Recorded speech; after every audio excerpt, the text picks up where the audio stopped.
Conformément à l'article 108.3H de règlement et à la motion adoptée. Pursuant to Standing Order 108.3H and the motion adopted by the committee on Tuesday, February 13, 2024, the committee is resuming its study of the impact of disinformation and of misinformation on the work of parliamentarians. I would like to welcome our witnesses today. Canada, we have Shane Huntley, Senior Director, Threat Analysis Group, who's joining us by video conference. We've got Jeanette Patel, who is the Director, Government Affairs and Public Policy Canada. From Meta Platforms, Inc., Rachel Curran is here, who is the Head of Public Policy Canada. And then we've got Lindsay Hundley, who is the Global Threat Intelligence Lead by video conference. From TikTok, Steve Dyer, Director of Public Policy and Government Affairs Canada. And Justin Ehrlich, who is the Global Head of Policy Development by video conference. And also from X Corporation, Wilfredo Fernandez, who is the Head of Government Affairs in the United States of America and Canada. I want to welcome you all to committee for this very, very important study. As you know, you all have up to 5 minutes to address the committee, and I'm going to start with Mr. Huntley. Mr. Huntley, who's online, if you can go ahead, sir, 5 minutes to address the committee. Hi there. I'll be addressing the committee on behalf of Google Canada. I apologize. Canada. Go ahead. Thank you. Thank you very much, Monsieur le Président, Mesdames et Messieurs.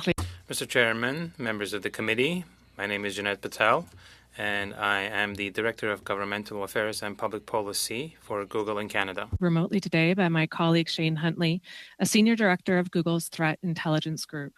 Earlier this year, as part of our ongoing commitment to protect elections, Google created the Google Threat Intelligence Group, which brings together the industry-leading work of our Threat Analysis Group and the Mandiant Intelligence Division of Google Cloud. Google Threat Intelligence helps identify, monitor, and tackle threats ranging from coordinated influence operations to cyber espionage campaigns across the internet. On any given day, TAG tracks and works to disrupt more than 270 government-backed attacker groups from more than 50 countries and publishes its findings each quarter. Mandiant similarly shares its findings on a regular basis and has published more than 50 blogs to date this year alone, analyzing threats from Russia, China, Iran, North Korea, and the criminal underground. We have shared some of our recent reports with this committee, and Shane will be happy to answer your questions about these ongoing efforts. Google's mission is to organize the world's information and make it universally accessible and useful. And we recognize that this is especially important when it comes to our democratic institutions and processes. We take seriously the importance of protecting free expression and access to a range of viewpoints, and we recognize the importance of enabling the people who use our services to speak freely about the political issues most important to them. When it comes to elections integrity and security, our work is focused on 3 key areas. First and foremost is continuing to help people find helpful information from trusted sources through our products, which are strengthened through a variety of proactive initiatives, partnerships, and responsible safeguards. Beyond designing our systems to return high-quality information, we also build information literacy features into Google Search that help people evaluate and verify information, whether it's something they saw on social media or heard in conversations with family or friends. For example, our About This Image feature in Search helps people assess the credibility and context of images they see online by identifying an image's history and how it has been used and described on other web pages, as well as identifying similar images. We also continue to invest in state-of-the-art capabilities to identify AI-generated content. We have launched SynthID, an industry-leading tool that watermarks and identifies AI-generated content in text, audio, video, and images. On YouTube, when creators upload content, we now require them to indicate whether it contains altered or synthetic material that appear realistic, which we then label appropriately. And we will soon begin to use C2PA's content credentials, a new form of tamper-evident metadata, to identify the provenance of content across ads, search, and YouTube, and to help our users identify AI-generated material. When it comes to our own generative AI tools, out of an abundance of caution, we're applying restrictions on certain election-related queries on Gemini and connecting users directly to Google Search for links to the latest and most accurate information. The second area of focus is working to equip high-risk entities like campaigns and elected officials with extra layers of protection, like our Advanced Protection Program and Project Shield, which are free services that leverage our strongest set of cyber protections for high-risk individuals and entities, including elected officials, candidates, campaign workers, and journalists. And finally, we focus on safeguarding our own platforms from abuse by actively monitoring and staying ahead of abuse trends, and through the enforcement of our longstanding policies regarding content that could undermine democratic processes. Maintaining and enforcing responsible policies at scale is a critical part of how we protect the integrity of democratic processes around the world. That's why we've long invested in cutting-edge capabilities, strengthened our policies, and introduced new tools to address threats to election integrity. At the same time, we continue to take steps to prevent the misuse of our tools and platforms, particularly attempts by foreign state actors to undermine democratic elections. The Google Threat Intelligence teams, including the Threat Analysis Group founded by my colleague Shane Huntley, are central to this work. They often receive and share important information about malicious activity with national security agencies and local law enforcement, as well as our industry peers, so that they can investigate and take appropriate action. Maintaining the integrity of our democratic processes and institutions is a shared challenge. Google, our users, industry, law enforcement, and civil society all have important roles to play. And we are deeply committed to doing our part to keep the digital ecosystem safe and reliable. We look forward to answering your questions and continuing our engagement with this committee as you study these important questions. Okay, thank you, Ms. Patel. Ms. Curran, we're going to go to you. 5 minutes, please. Go ahead. Thank you, Mr. Chair. Ms. Lindsay will speak on behalf of Meta Platforms. Thank you for the opportunity to have us appear before you today. My name is Dr. Lindsay Humley, and I am the Global Threat Intelligence Lead at Meta. My work is focused on producing intelligence to identify, disrupt, and deter adversarial threats on our platforms. I've worked to counter these threats at Meta for the past 3 years, and my work at the company draws on over 10 years of experience as a researcher focused on issues related to foreign interference, including in my doctoral work at Stanford University and during research fellowships at both Stanford University and Harvard Kennedy School. I am joined today by Rachel Curran, the head of public policy for Canada. At Meta, we work hard to identify and counter foreign adversarial threats, including hacking and cyber espionage campaigns, as well as influence operations, what we call coordinated and authentic behavior, or CIB. Meta defines CIB as any coordinated effort to manipulate public debate for a strategic goal, in which fake accounts are central to the operation. CIB is when users coordinate with one another and use fake accounts to mislead others about who they are and what they are doing. At Meta, we believe that authenticity is a cornerstone of our community. Our community standards prohibit inauthentic behavior, including by users who seek to misrepresent themselves, use fake accounts, or artificially boost the popularity of content. This policy is intended to protect the security of user accounts and our services and create a space where people can trust the people and communities that they interact with on our platforms. But we also know that threat actors are working to interfere with and manipulate public debate. They try to exploit societal divisions, promote fraud, influence elections, and target authentic social engagement. Stopping these bad actors is one of our highest priorities, and that is why we've invested significantly in people and technology to combat inauthentic behavior at scale. The security teams at Meta have developed policies, automated detection tools, and enforcement frameworks to tackle deceptive campaigns, both foreign and domestic. These investments in technology have enabled us to stop millions of attempts to create fake accounts every day and to detect and remove millions more, often within minutes after creation. Just this year, Meta has disabled nearly 2 billion fake accounts, the vast majority, over 99%, which were identified proactively. Our strategy to counter these adversarial threats has 3 main components. First, expert-led investigations to uncover the most sophisticated operations. Second, public disclosure and information sharing to enable cross-societal defenses. And third, product and engineering efforts to build the insights derived from our investigations and turn them into more effective scaled and automated detection and enforcement. A key component of this strategy is our public quarterly threat reports. Since we began this work, we've taken down and disclosed more than 200 covert influence operations from 68 countries, which operated in 40 languages, from Amharic to Urdu to Russian and Chinese. And sharing this information has enabled our teams, investigative journalists, government officials, and industry peers to better understand and expose internet-wide security risks, including ahead of critical elections. We've also shared detailed technical indicators linked to these networks in a public-facing repository hosted on GitHub, which contains more than 7,000 indicators of influence operations activity across the internet. Before I close, I'd like to touch on a few trends that we're monitoring in the global threat landscape. To start, Russia, Iran, and China remain the top 3 sources of foreign interference networks globally. We have removed nearly 40 operations from Russia targeting audiences around the world, including 4 new operations in just this past quarter. Russian origin operations have become overwhelmingly one-sided over the past 2 years, pushing narratives to support those who are less supportive of Ukraine. Likewise, China origin operations have evolved significantly in recent years to target broader, more global audiences, including in languages other than Chinese. These operations have continued to diversify their tactics, including targeting critics of the Chinese government, attempting to co-opt authentic individuals, and using AI-generated newsreaders in an attempt to make fictitious news outlets look more legitimate.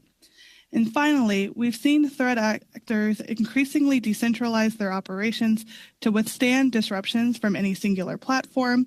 We've seen them outsource their deceptive campaigns increasingly to private firms, and we are also seeing them leverage generative AI technologies to produce higher volumes of original content at scale, though their abuse of these technologies has not impeded our ability to detect and remove these operations. And I would be happy to discuss any of these trends in more detail.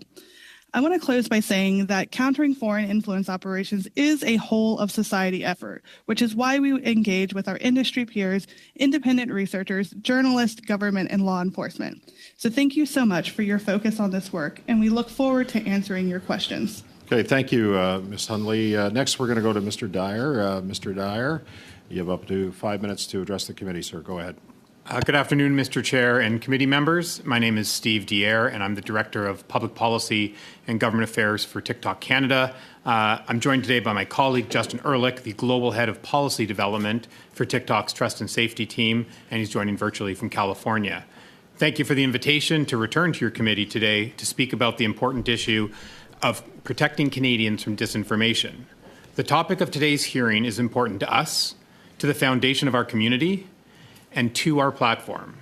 TikTok is a global platform where an incredibly diverse range of Canadian creators and artists have found unprecedented success with global audiences, where Indigenous creators are telling their own stories in their own voices, and where small businesses like Hamilton's Dessert Co., Mississauga's Realm Candles, and of course Smiths Falls McMullen Appliance and Mattress are finding new customers, not just across Canada, but around the world. Canadians love TikTok because of the authenticity and positivity of the content, and so it's important and in our interest to maintain the security and the integrity of our platform. To do this, we invest billions of dollars into our work on trust and safety. This includes advanced automated moderation and security technologies and thousands of safety and security experts around the world, including content moderators here in Canada. We also employ local policy experts who help ensure the application of our policies consider the nuances of local laws and culture. When it comes to mis- and disinformation, TikTok takes an objective and robust approach. To start, our community guidelines prohibit misinformation that may cause significant harm to individuals or society, regardless of intent. To help counter mis- and disinformation, we work with 19 independent fact-checking organizations to enforce our policies against this content. In addition, we invest in elevating reliable sources of information during elections, during unfolding events, and on topics of health and well-being. We relentlessly pursue and remove accounts that break our deceptive behavior rules, including covert influence operations. We run highly technical investigations to identify and disrupt these operations on an ongoing basis. We have removed thousands of accounts belonging to dozens of networks operating from locations around the world, and we regularly report on these removals in our publicly available Transparency Center. Addressing disinformation is an industry-wide challenge that requires a collaborative approach and collective action, including both platforms and government. At the heart of this collaboration lies transparency and accountability, which we believe are essential to fostering trust. We're committed to leading the way when it comes to being transparent in how we operate, moderate and recommend content, empower users, and secure our platform. As part of this commitment, TikTok regularly publishes transparency reports to provide visibility into how we uphold our community guidelines, how we respond to law enforcement requests for information or government requests for content removals, and attempts at covert influence operations that we have disrupted on our platform. Our commitment to transparency is also guiding our work with Canadian officials, including in the National Security Review of TikTok under the Investment Canada Act. We have been working with officials to ensure they understand how our platform operates, including how we protect Canadians' user data and defend against things like disinformation and foreign interference. As part of this process, last year we offered Canadian officials the opportunity to review and analyze TikTok's source code and algorithm. While the government has not yet taken us up on this opportunity, we are hopeful that they will do so, and we will continue to work collaboratively with the government in the best interest of Canadians. Such collaboration will be critical as we approach the next federal election. In 2021, TikTok worked with Elections Canada to build an in-app hub that provided authenticated information on when, where, and how to vote.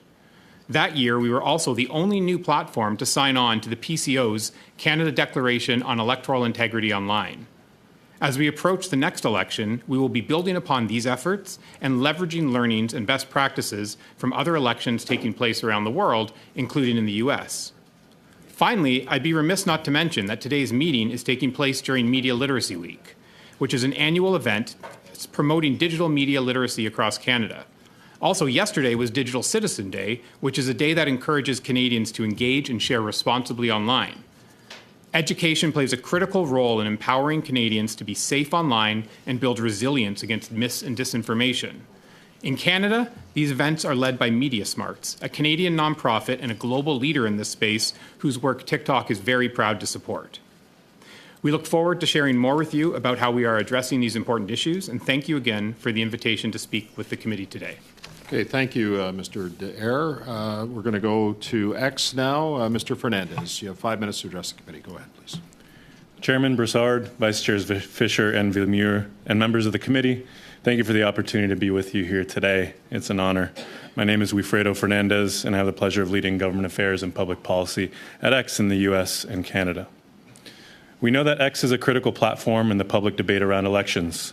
Through September of this year, there have been over 850 billion impressions, 79 billion video views, and 4 billion posts related to politics globally.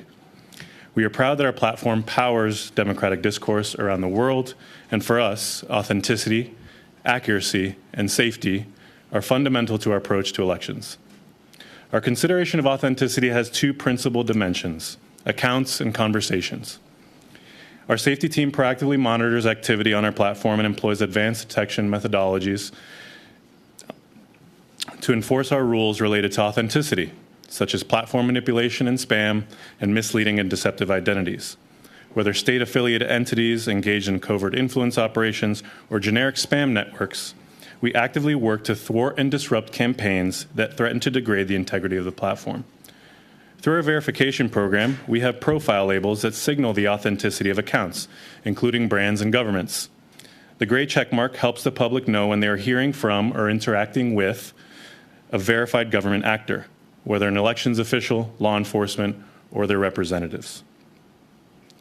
We want X to be the most accurate source of information on the internet, and that's why we have deeply invested in the development and expansion of community notes, which now empowers over 800,000 contributors in 197 countries and territories to add helpful context to posts, including advertisements.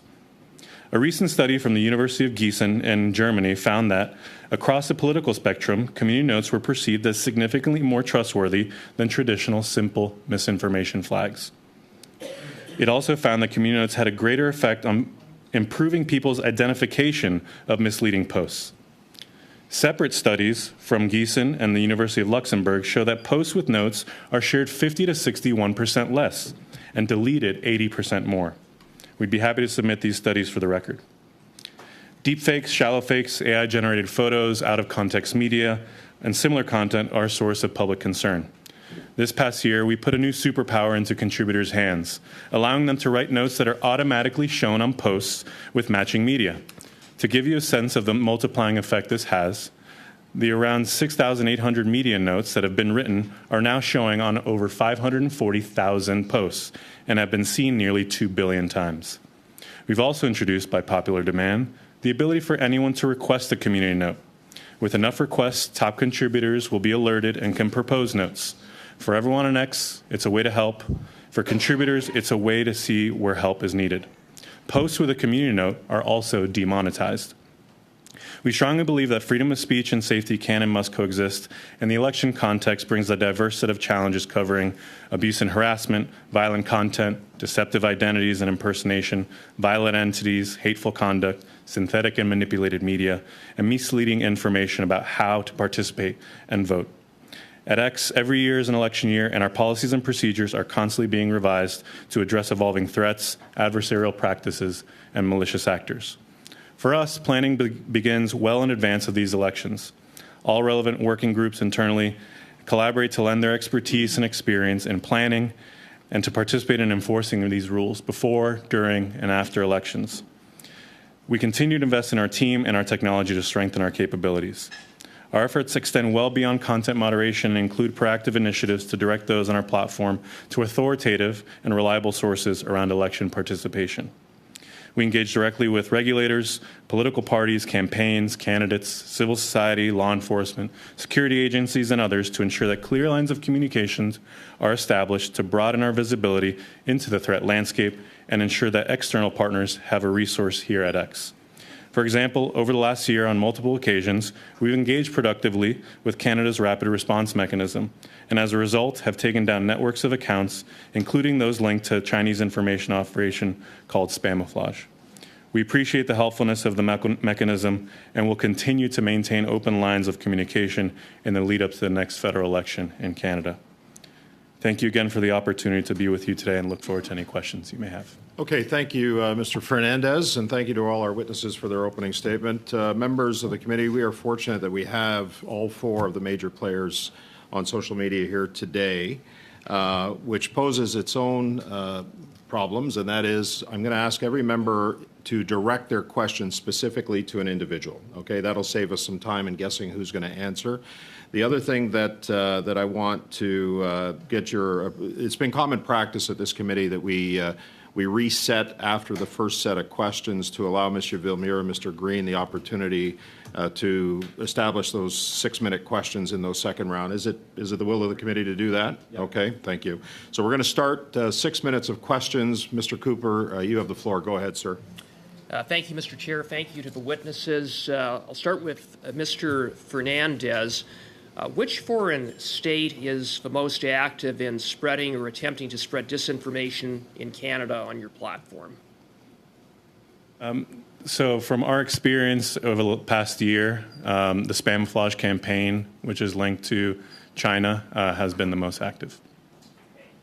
Now, speaking of Spamouflage campaign, that was detected by the rapid response mechanism, or at least it was reported on by the rapid response mechanism at Global Affairs that involved a campaign that began in late August and intensified into, I believe, October of last year, in which it targeted dozens of MPs by falsely accusing these MPs of various ethical and criminal violations. Is that correct? That's what you're referring to? Yeah, so over the last year, we've taken down about 60,000 accounts linked to the Spamouflage operations. About 9,500 of those came from escalations from the rapid response mechanism. 9,000 that the rapid response mechanism brought to X's attention? That's correct. Okay. And maybe I will turn to Meta now to maybe address the spamouflage campaign because Facebook was also used, and perhaps you could elaborate on the steps that you've taken and Facebook's or Meta's interactions with the rapid response mechanism. Yeah, absolutely. I'll turn to my colleague, Dr. Hunley, to speak more about this. Yes, of course. So we've been enforcing against spamouflage since 2019. Last year, we did a really large enforcement under our coordinated inauthentic behavior policy. Spamouflage is a long-running cross-internet operation with global targeting. We've removed thousands of accounts and pages after we were able to kind of connect different clusters of activity together as part of a single operation, and we're able to attribute that operation to individuals associated with Chinese law enforcement. We've identified over 50 platforms and forums that spamouflage has used, including Facebook, Instagram, X, YouTube, TikTok, Reddit, Pinterest, Medium, Blogspot, LiveJournal, VidConque, Vimeo, and dozens of other smaller platforms and forums. So like many other China origin operations, we have not found evidence of spamouflage getting significant, substantial engagement among authentic communities on our surfaces. We have seen targeting as it is a global operation. So we have, in fact, seen targeting of audiences in Canada. As part of this targeting, researchers as the Australian Strategic Policy Institute, for instance, have described the operation's use of generative AI audio and doctored YouTube videos that was shared on other platforms with zero or minimal engagement from real users. We've engaged a couple of times with the rapid response mechanism, including just yesterday about spamouflage activity. And I'm happy to report in that instance that they were found that we had been able to proactively remove the vast majority of activity that they were tracking. Yeah, and just going back to the specific spamouflage campaign that I referenced that occurred last year, specifically targeting MPs, what was the scale of that campaign using the Facebook platform, and what was the response from the rapid response mechanism vis-a-vis Facebook? Yeah, so unfortunately, I cannot give you direct specific numbers on like the scale of that one specific campaign, again, because spamouflage is consistent of thousands upon thousands of accounts, and they kind of drop in and out of different campaigns overall.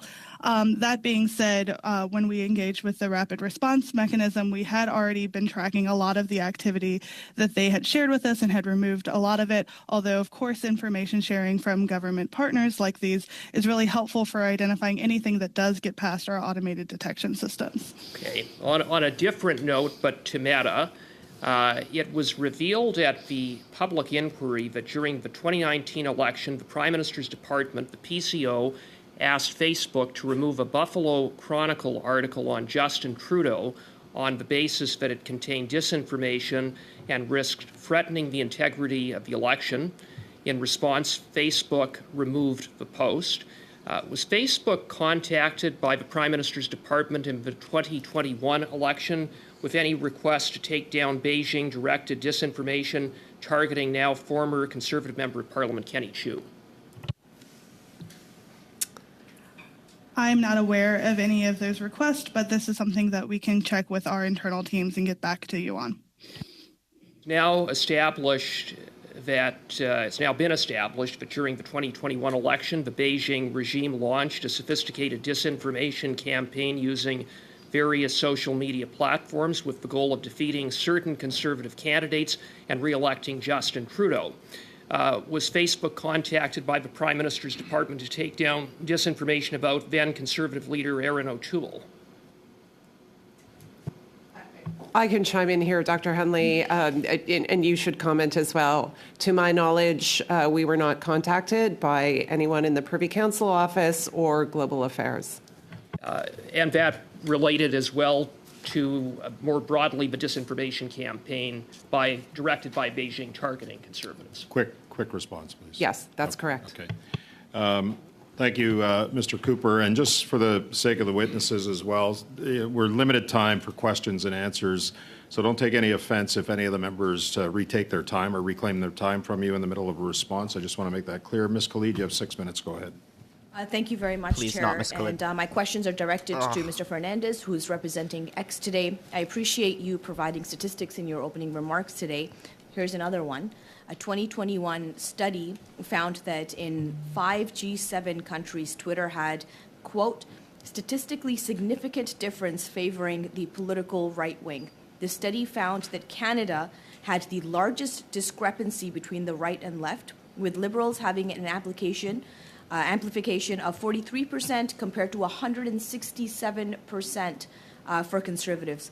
Why does X favor right-wing politicians? That's false. So our mission, our operations, our ethos are politically agnostic. Our algorithms actually don't factor in political sentiment in how they recommend content. So I will ask you, does X provide financial support to any Conservative or right-wing politicians in Canada? No. No, X does not engage in any political giving anywhere in the world. So in May of this year, X announced that it would be funding Pierre Poilievre's Conservative candidate Matt Strauss in his lawsuit with a Canadian university over vaccine misinformation. Matt Strauss has been active on X promoting anti-establishment conspiracy theories, claiming that the WEF is directing government policy and spreading vaccine misinformation on Russian propaganda channel RT. How much financial support has been received to date by this Pierre Poilievre's Conservative candidate from X? Again, X does not engage in any political giving. Which is, I'm not sure why you're saying that, because X has gone on the record to say that they are footing the legal bills for this person. So I would ask you then, again, are there any other politicians in Canada, whether at the federal, provincial, municipal levels, who X has supported financially? No. How much financial support has been provided to Canadian politicians in general from X here in Canada? Again, X does not engage in political giving.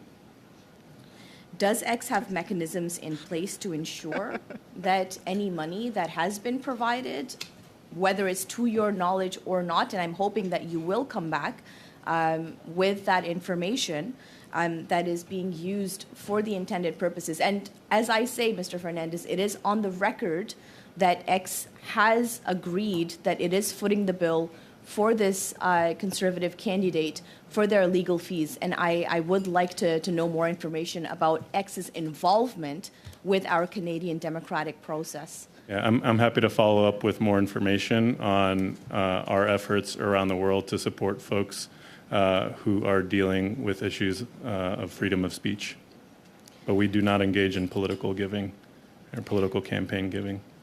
So, Chair, given that there's a discrepancy in the information that is publicly available that has been published by X, that they have claimed and agreed that they are footing the bill for a right-wing candidate of the Pierre Poilievre Conservative Party, and the discrepancy of what Mr. Fernandez has said today, clear contradiction in what he's saying. I would like for there to be, hopefully with the consent of all of our committee, documents to be produced, the names of all Canadian politicians who have received financial support from X, how much financial support has been received to date by each of those candidates or elected officials, how much financial support each is entitled to receive, the mechanisms in place to ensure that all money is going to the intended purposes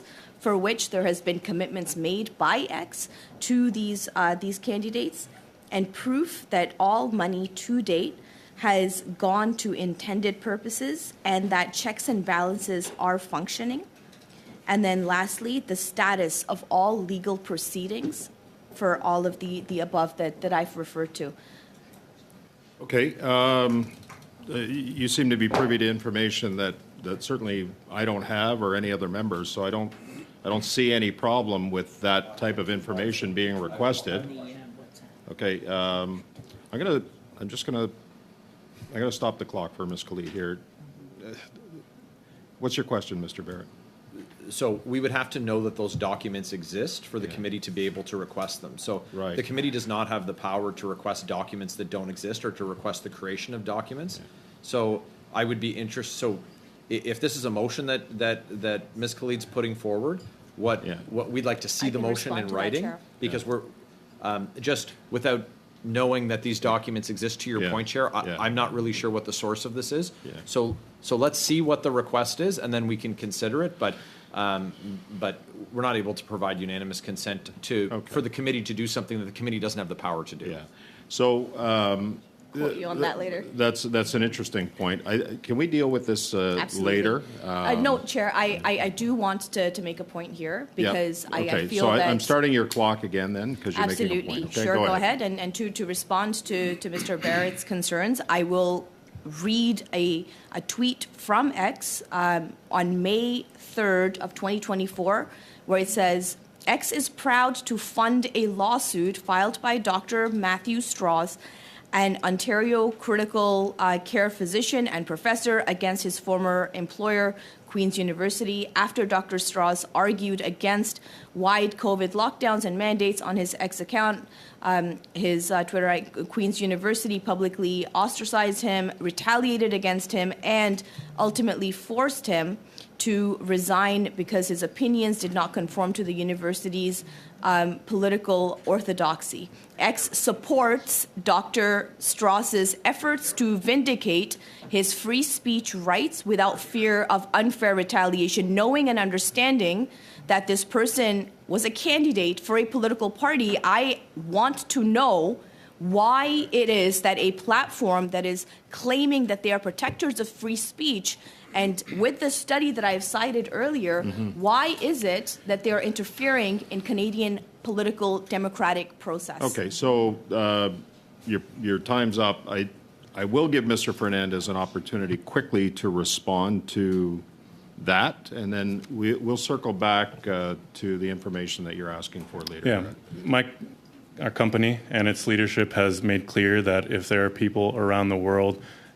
whose employment has been affected by what they've said on the platform and exercising their free speech, that we will support them in helping defend them. So that is what that is linked to. And so I just want to make that point. Thank you. Thank you, Ms. Khalid. Monsieur Villemure, pour 6 minutes, s'il vous plaît. Commencez. Mr. Villemure, you have 6 minutes. Thank you very much, Mr. Chair. I'd like to thank all of our witnesses for being here with us today. I'd like to start with a question to Ms. Curran. We already had the opportunity of communicating on this. So we've had many experts that appeared before us and told us that disinformation in Finland was quashed, if you will, mostly through the education system. But secondly, also, they have a very strong media structure, and local media is severely impacted by the decision of Facebook of not engaging in or taking part in the deliberations with regard to the recent bill. So what has Meta done to counter disinformation is one question, but specialists, experts have also been saying that media involvement is key, to which you did not participate. So have you had the time to go back and think about that? Thank you for the question, MP Villemure. Look, we've long been clear that the only way we could reasonably comply with the Online News Act is by ending news availability in Canada. That's not a decision we wanted to take. We would be happy to put news back up on our platforms if we were scoped out of the Online News Act or if that bill were repealed.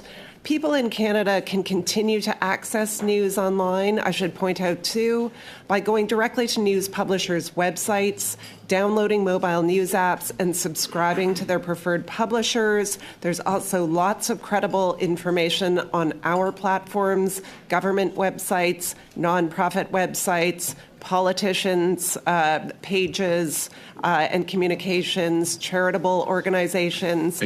All of that information is still available. Je m'excuse de vous interrompre, question de temps simplement. Mais sorry to interrupt, but I have very limited time. You know that traditional media are used to this, but one of the recommendations is to allow strong independent media to exist. And by withdrawing and not complying with the new act, that sends a key message. I do understand your point, but we are dealing with this information, and we realize that without facilitating this information, I'm not accusing you of doing that, but I'm just saying that your position indirectly may be leading to this, because people don't go onto these websites. They still go on Facebook. Thank you, MP Villeneuve. Through the chair. Look, we are actually complying with the Online News Act. Our removal of news from our platforms was our compliance with that piece of legislation. And we are and we're proud of the role we played to support a healthy and diverse news ecosystem.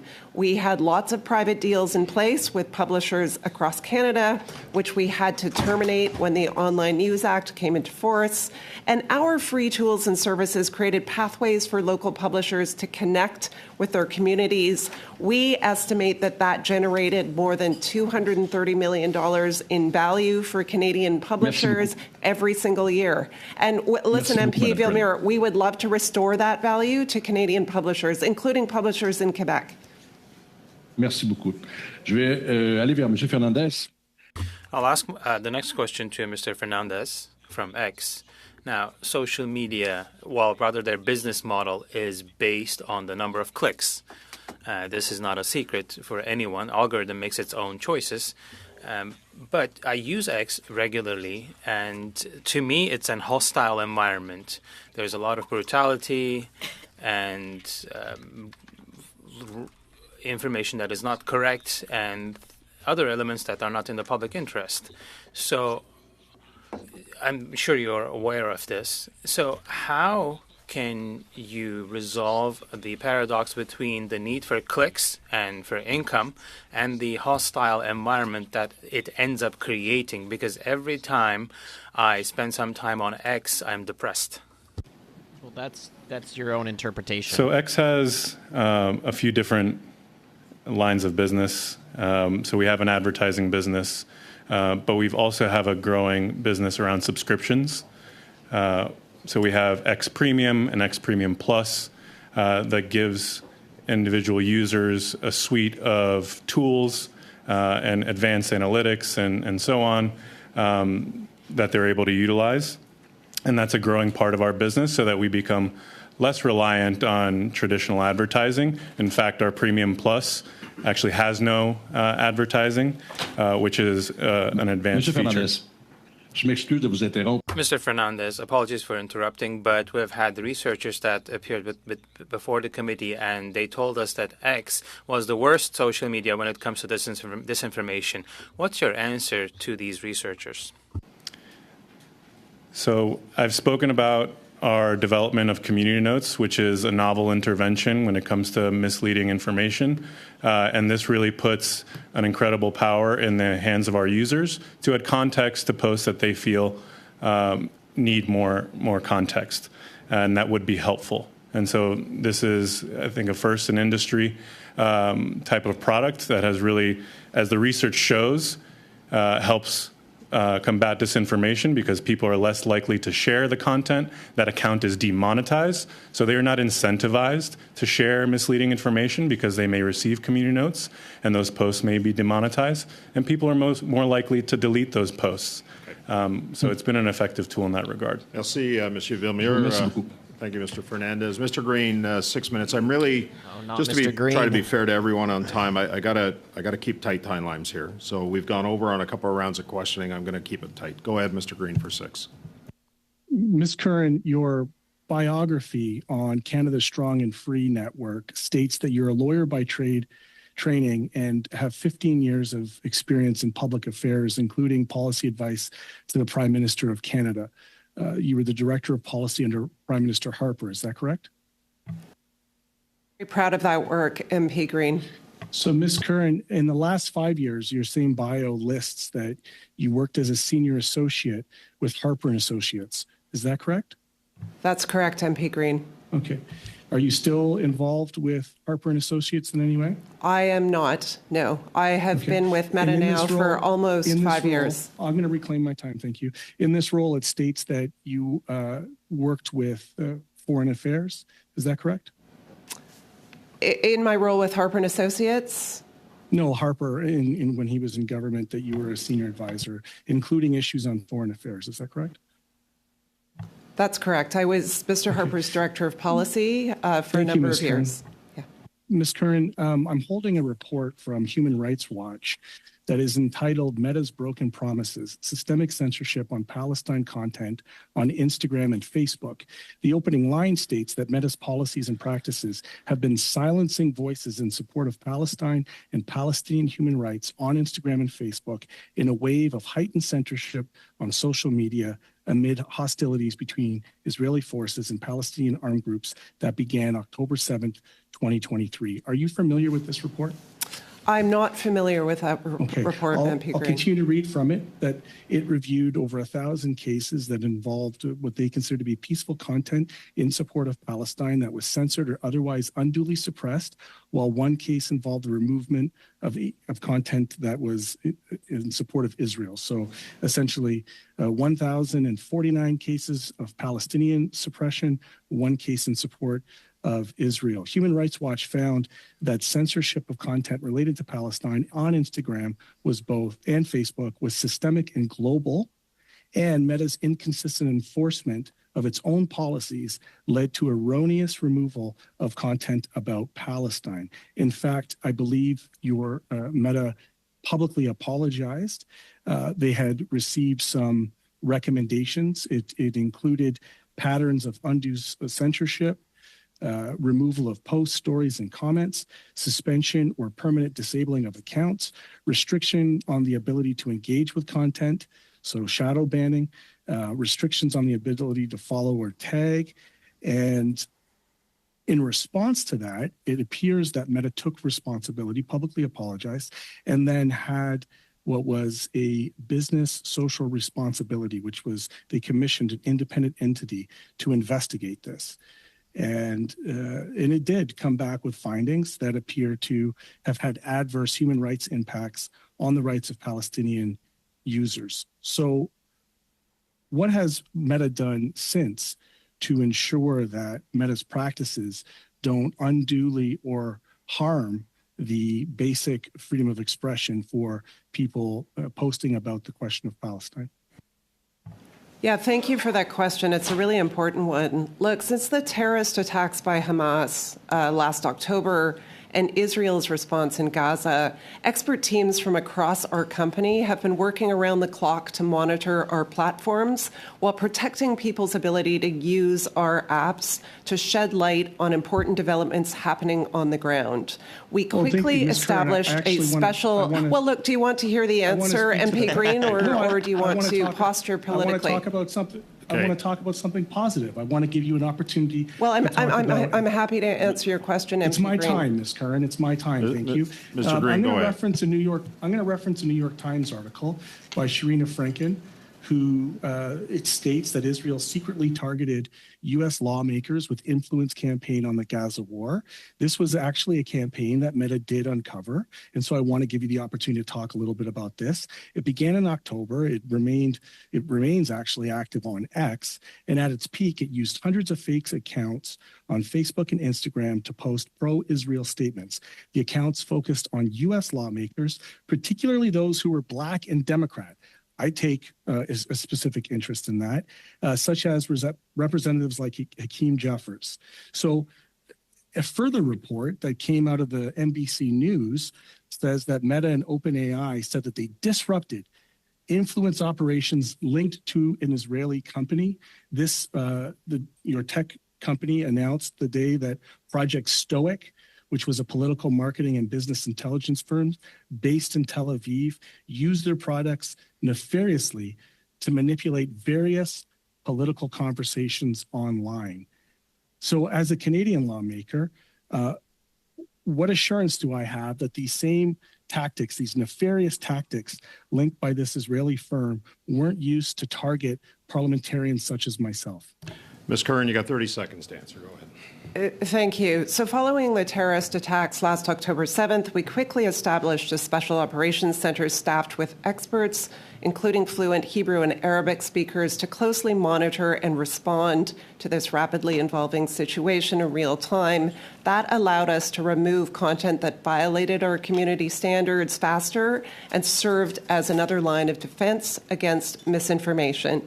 And I will say in the 3 days following October 7th, we removed more than 795,000 pieces of content for violating these policies in Hebrew and Arabic. Thank you.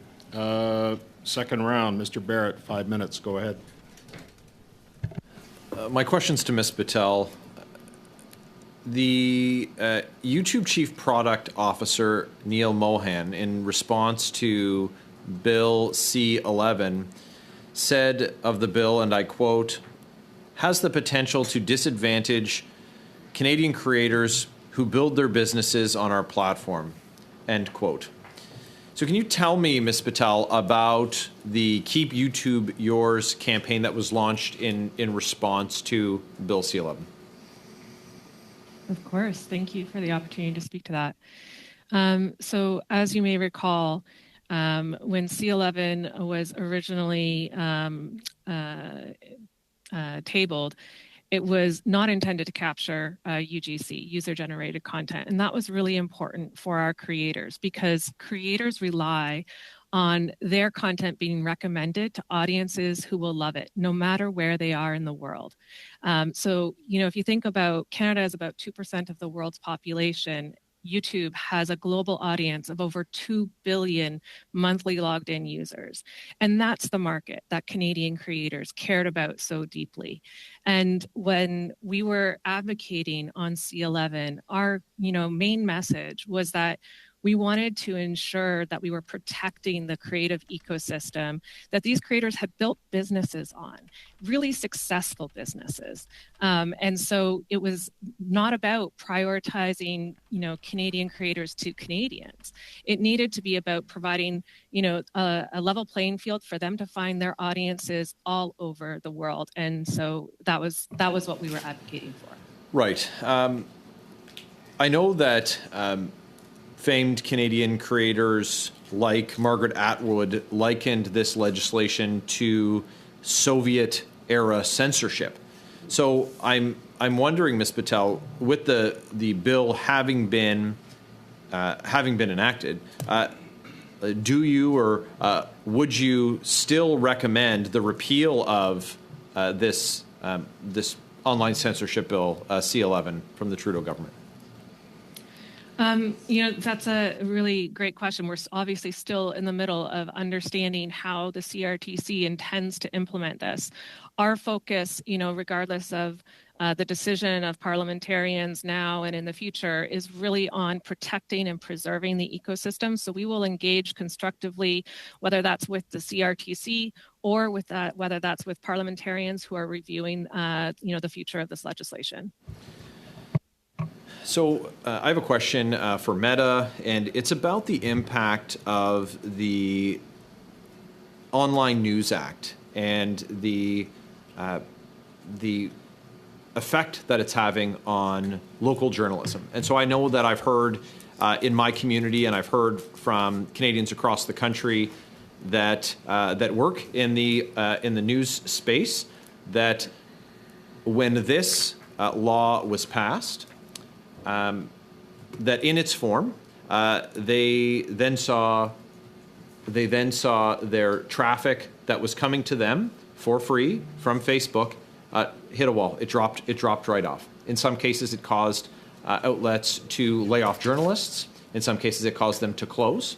And I just and so I'm curious about if you've measured that impact. But I'd also like to know about the space that it has opened up when reputable and accredited journalists, independent journalists, that space is now being filled by other actors, and the potential for the spread of misinformation in the place of news that was previously being sought out and shared on your platform. Yeah, I think we disagree with the contention that that space has been replaced by misinformation, MP Cooper. What it's been replaced by is content from MP Barrett.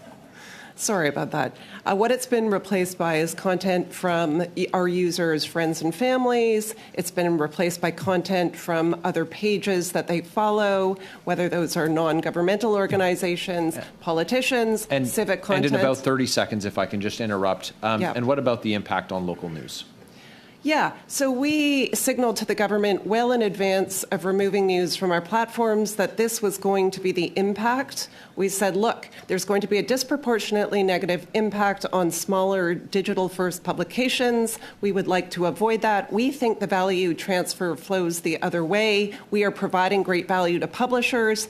Please don't scope us into the bill so that we have to remove news. Okay, thank you. Mr. Housefather for 5, go ahead. Thank you. Thank you to all the witnesses for being here. Ms. Curran, I just have a very short question to ask you at the beginning. In your experience, Israeli companies aren't more nefarious than companies from other countries, are they? I turn to my colleague, Dr. Hundley, to answer that question. Yeah, so I would say that there is just a global rise in the amount of disinformation for hire firms that are operating around the world. Of course, your colleague has already referenced one network that is based in Israel, but we have seen a lot of these that are based from Russia, from other countries, including in the West. And you get complaints, I assume, from both sides of the conflict that you're essentially taking one side over the other, correct, Ms. Curran? Yes, that's correct, MP Housefather. Thank you. I want to come back to you, Mr. Fernandez, for a second. So at the end of the last round of questioning from Ms. Khalid, you did acknowledge that you were funding the lawsuit of Mr. Strauss, and you said that you would fund lawsuits, or X would fund lawsuits of people who lost their jobs related to comments they made on the platform.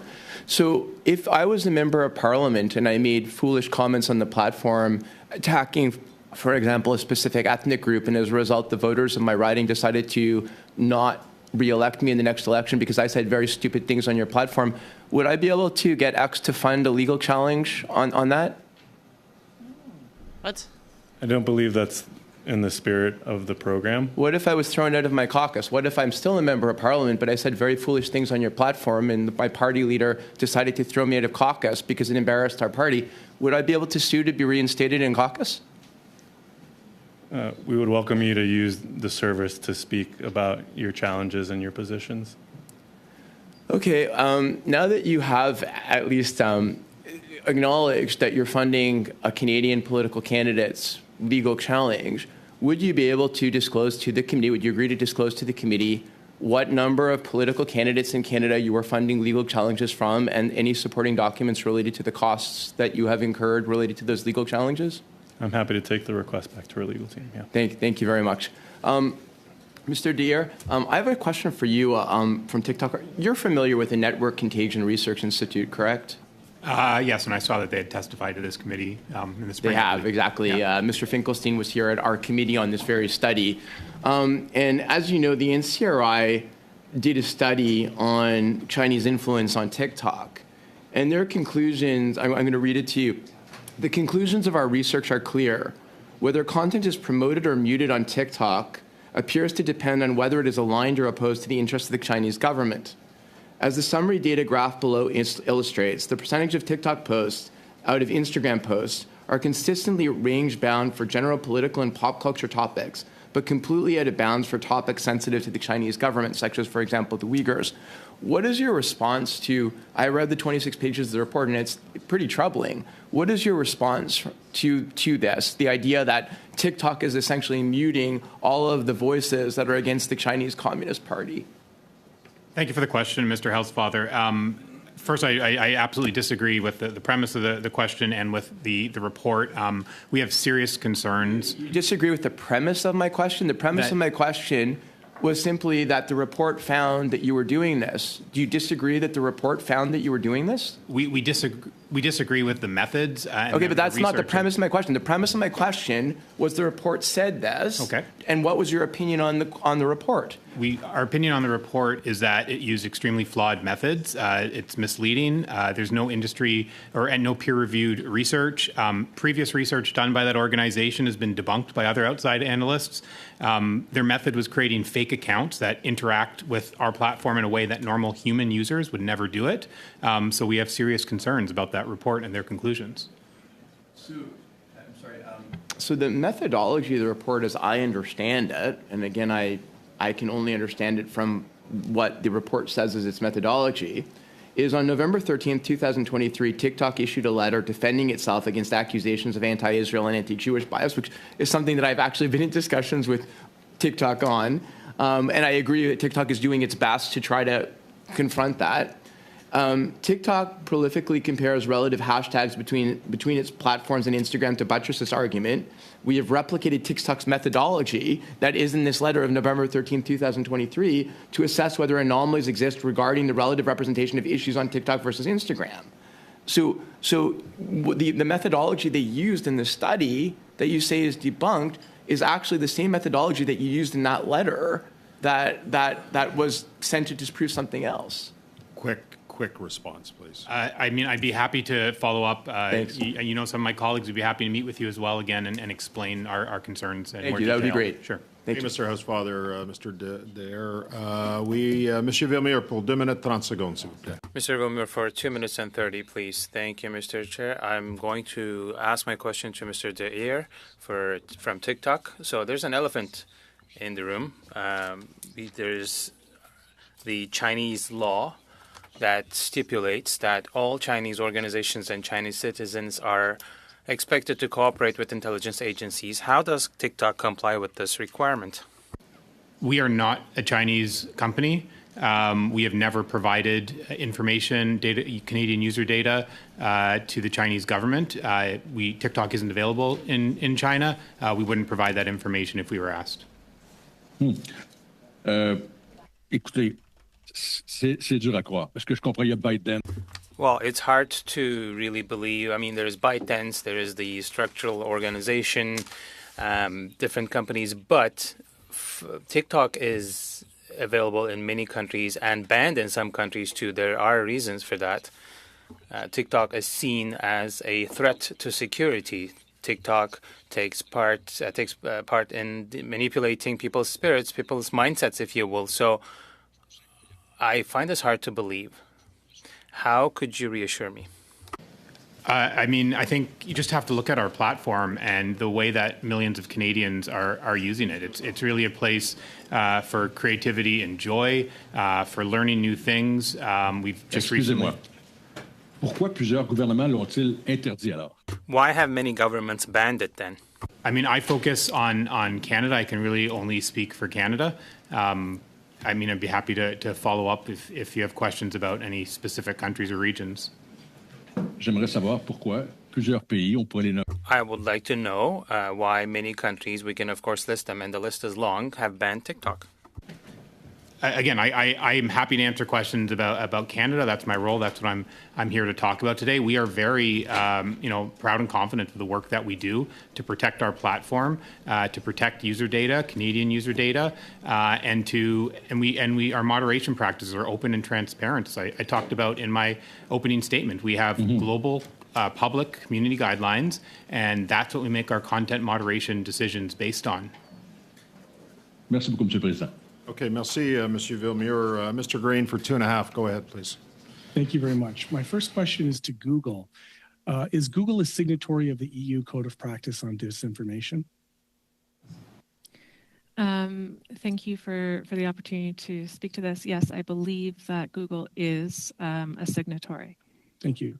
The next question is for Meta. It's the same. Is Meta a signatory to the EU Code of Practice on Disinformation? I don't know the answer to that question, but would be happy to follow up. I can add, we are. Yes. Thank you. My next question is for TikTok. TikTok, are you a signatory of the EU Code of Practice on Disinformation? I'm going to let my colleague Justin answer that. Yes, we are. The last question is the same, and it is to X. Are you a signatory to the EU Code of Practice on Disinformation? No, we are not. Why? We have a different approach, as I've laid out around community notes, a decentralized approach that puts power in users' hands to add context that they would feel would be helpful, rather than a traditional fact-checking program. Who is the chair? Who is the majority shareholder and chair of X? That's Mr. Elon Musk. And how much percentage share does he have? I don't know. I'd have to get back to you on that. 80%? Would that ring a bell, Mr. Fernandez? I'm not sure. I'd have to get back to you on that. Okay. Well, what does that have to do with anything? Would you agree that Mr. Elon Musk is the chair, correct, of X? That's correct. He's chair, head of product, and chief technology officer. So he's also an executive officer on X.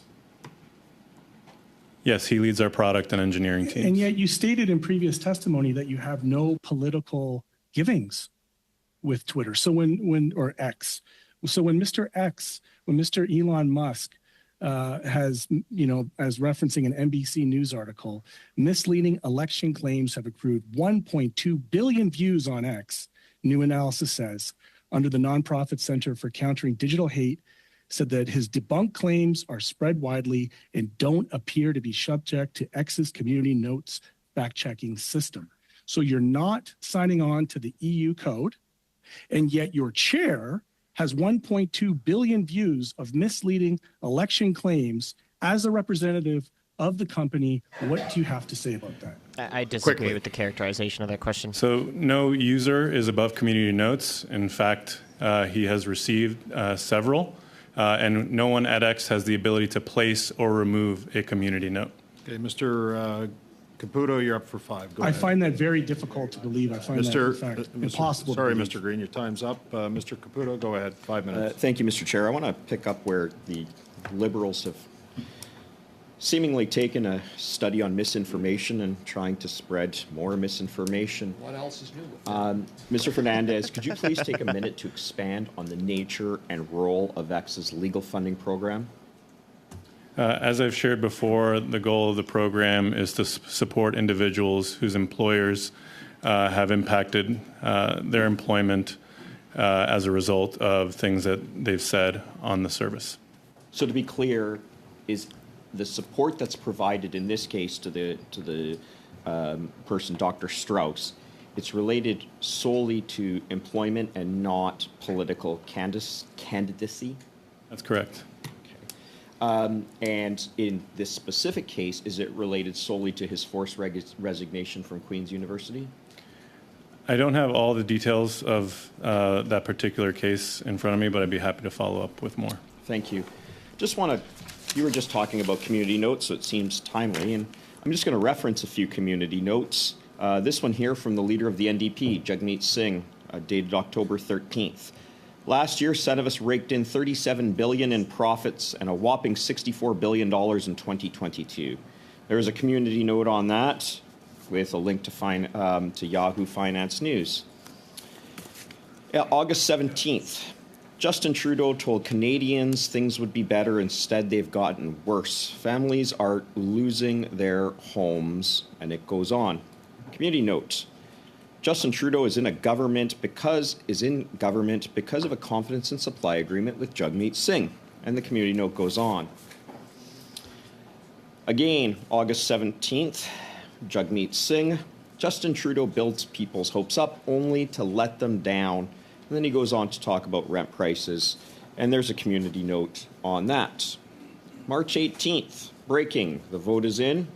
We have forced the Liberals to stop selling arms to the Israeli government, support the ICC and the ICJ, place sanctions on extremist settlers, and much more. Committee note. A motion in the House in question does not force the Liberals to do anything.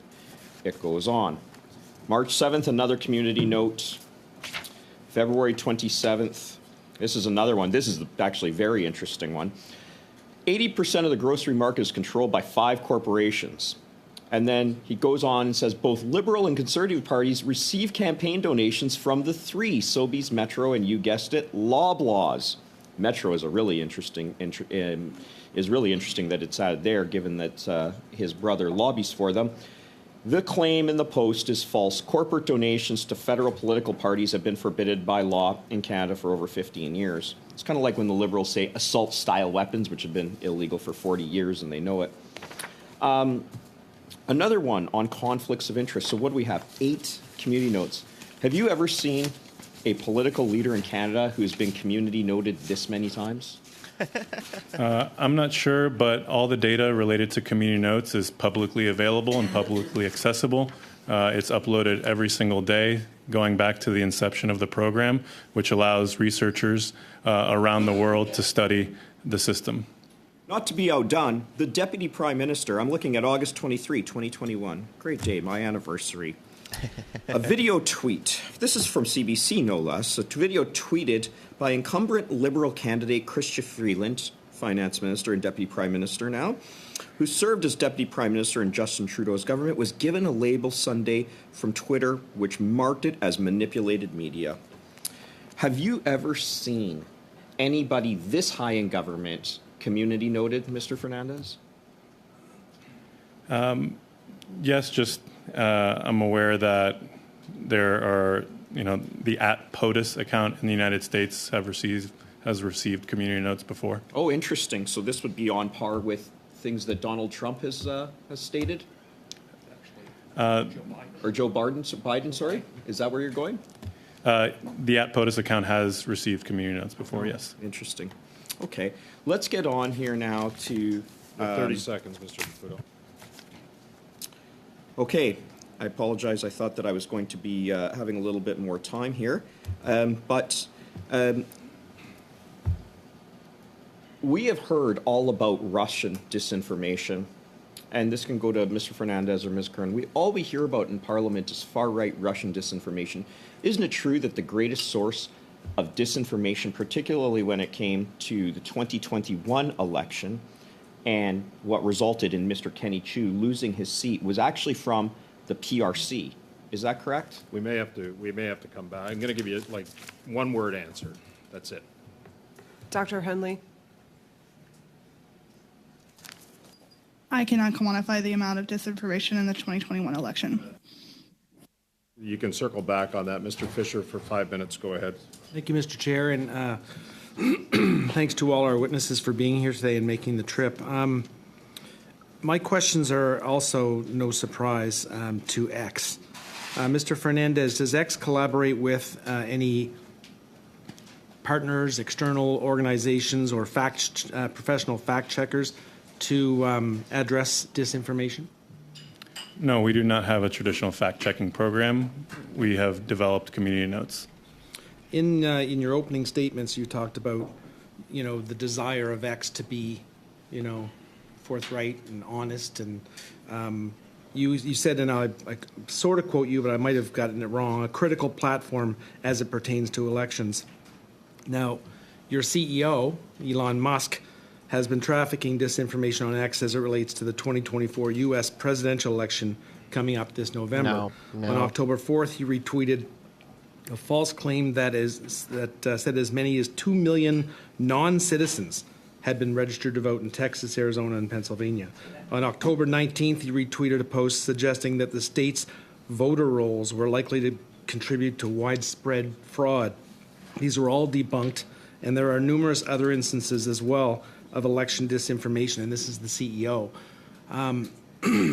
So clearly your in-house fact-checking is not working, but my question to you is how can Canadians be sure that Elon Musk and other ex-employees will not spread disinformation about Canadian federal, provincial, municipal politicians, especially given that he's already opined on the platform X about Canadian affairs previously? So we have a particular policy called the Civic Integrity Policy around elections, and that is specifically focused on violations that may provide misleading information about how to participate in an election or try and intimidate people from voting. And so that would be applicable in a Canadian election context. Do X users play any role in reporting disinformation? How does that work? So that is where Community Notes comes into play. So we have a network of now 800,000 contributors around the world, including over 30,000 Canadians that have enrolled in the program.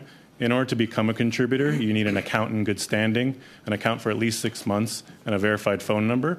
And then you apply, and we onboard folks every week in a fair and randomized process. And then they have the ability to start rating notes for their helpfulness, whether it contains a high-quality citation, whether it directly addressed the post claim, whether it's easy to understand, and whether it contains neutral or unbiased language. And then we use what's called a bridge ranking algorithm. And so for a post to have a community note, contributors who have historically disagreed on the helpfulness of community notes actually agree that this note is helpful. That's when it ends up on the post. It's called a bridge ranking algorithm.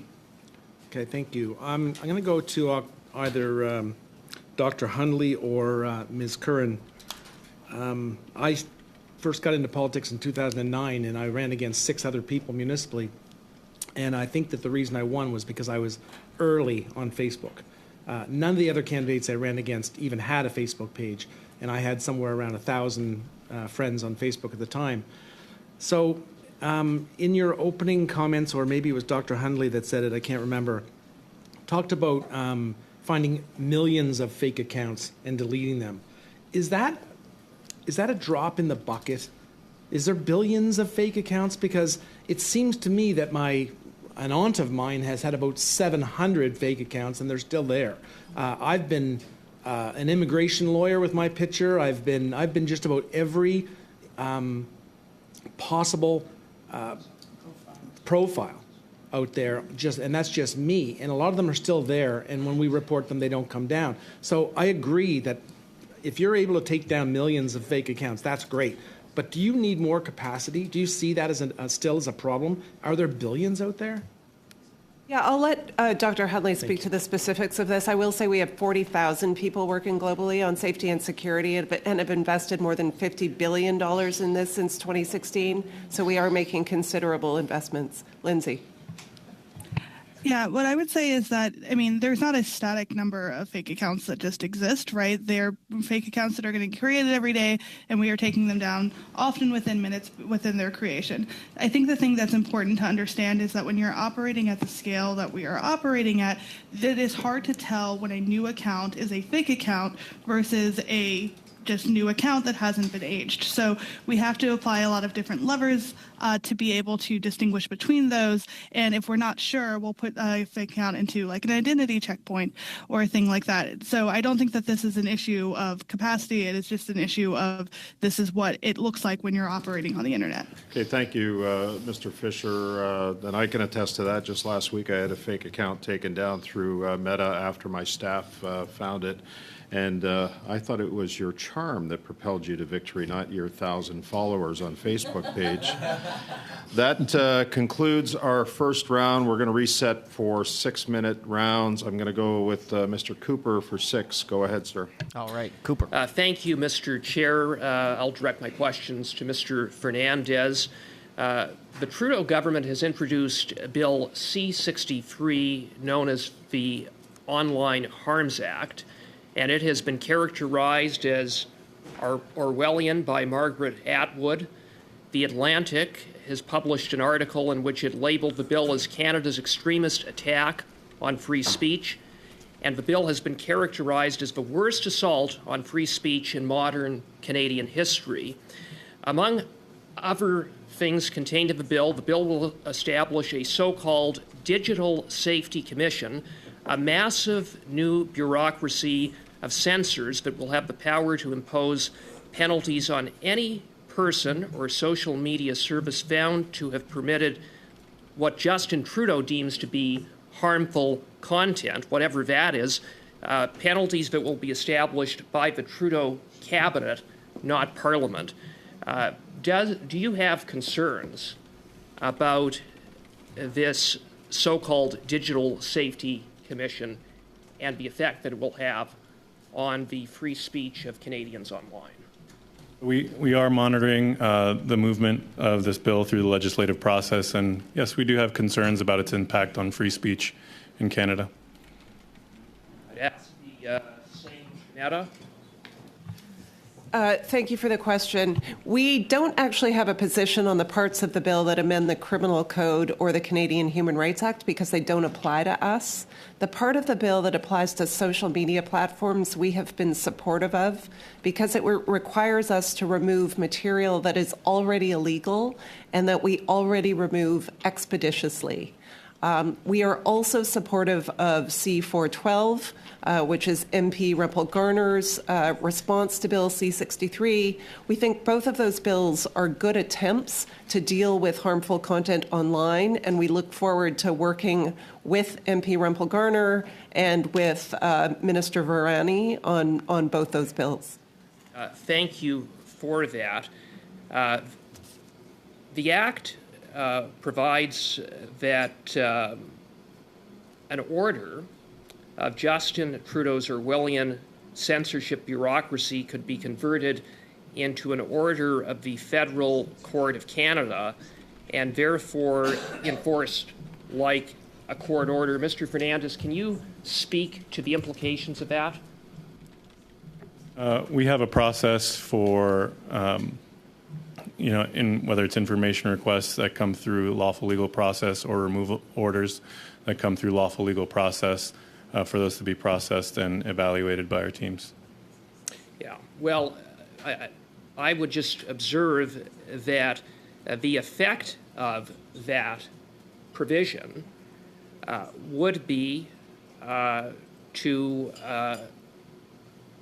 provide that a social media provider or persons affiliated with a platform like X could be subjected to severe fines or even imprisonment for contempt of a court order on the basis of refusing to take down a post that Justin Trudeau's bureaucrats deem to be harmful content. Our goal is to maximize free speech, but within the boundaries of the law in which we operate. And so that's what we do in Canada here. Okay. I'm going to go back to a question that I had asked at the end of my last round, and that was the fact that the Prime Minister's Department was very quick to get in touch with Facebook when it had identified an article that contained disinformation about Justin Trudeau. But during the 2021 election, the Prime Minister's Department, the PCO, as far as Ms. Curran was aware, made no contact with Facebook in the face of a wave of disinformation by the Beijing regime directed at Kenny Chiu and other conservative candidates to defeat them and to help re-elect Justin Trudeau. So to the other witnesses representing the other social media platforms, were you ever contacted by the Prime Minister's Department, the PCO, during the 2021 election about Beijing's disinformation efforts? Mr. Fernandez. I personally was not, no. As I mentioned in my... And I don't mean you personally, I mean X. I'm not sure. We'd have to go back to our records and check. Thank you. As I mentioned in my opening statement, TikTok worked with PCO to sign on to the declaration during the 2021 election, but I'm not aware of any specific escalations that came to TikTok during that period. 30 seconds. Ms. Patel. Ms. Patel. No, I am not familiar with any requests that would have come in 2021 with regards to your query. Out from the rapid response mechanism, Ms. Curran. No, we did not receive any requests in 2021. Mr. Fernandez. All right. I'm not sure. We'd have to go back and Mr. check. Deere. I'm not aware of any. And Ms. Patel. Oh, Ms. Patel. No, go I'm ahead. not aware of any. It's telling. Good. Okay. Thank you, Mr. Cooper. I believe we have Ms. Shanahan from Chateauguay-Lacal. I realize Merci that. beaucoup, Monsieur Brassard. 6 minutes, Merci please. beaucoup. Thank you very much, Mr. Brassard. Thank you, Mr. Chair. Well, I'll continue in French. And it's clear that Facebook, as we refer to it in Chateauguay, is very popular among the people in my riding. But it's maybe still disappointing, or maybe it's not known enough among people such as my mother or friends or parents, families who go on there to share all kinds of personal information on Facebook. So the question about confidentiality and the assurance that private information will remain private is something that could be quite worrying at times. So the question I'll ask is the following to Ms. Curran. Regarding the decision of the Federal Appeals Court, which was on September 9th, 2024. So this was a unanimous decision. Versus Facebook, Inc., 2024, FCA 140.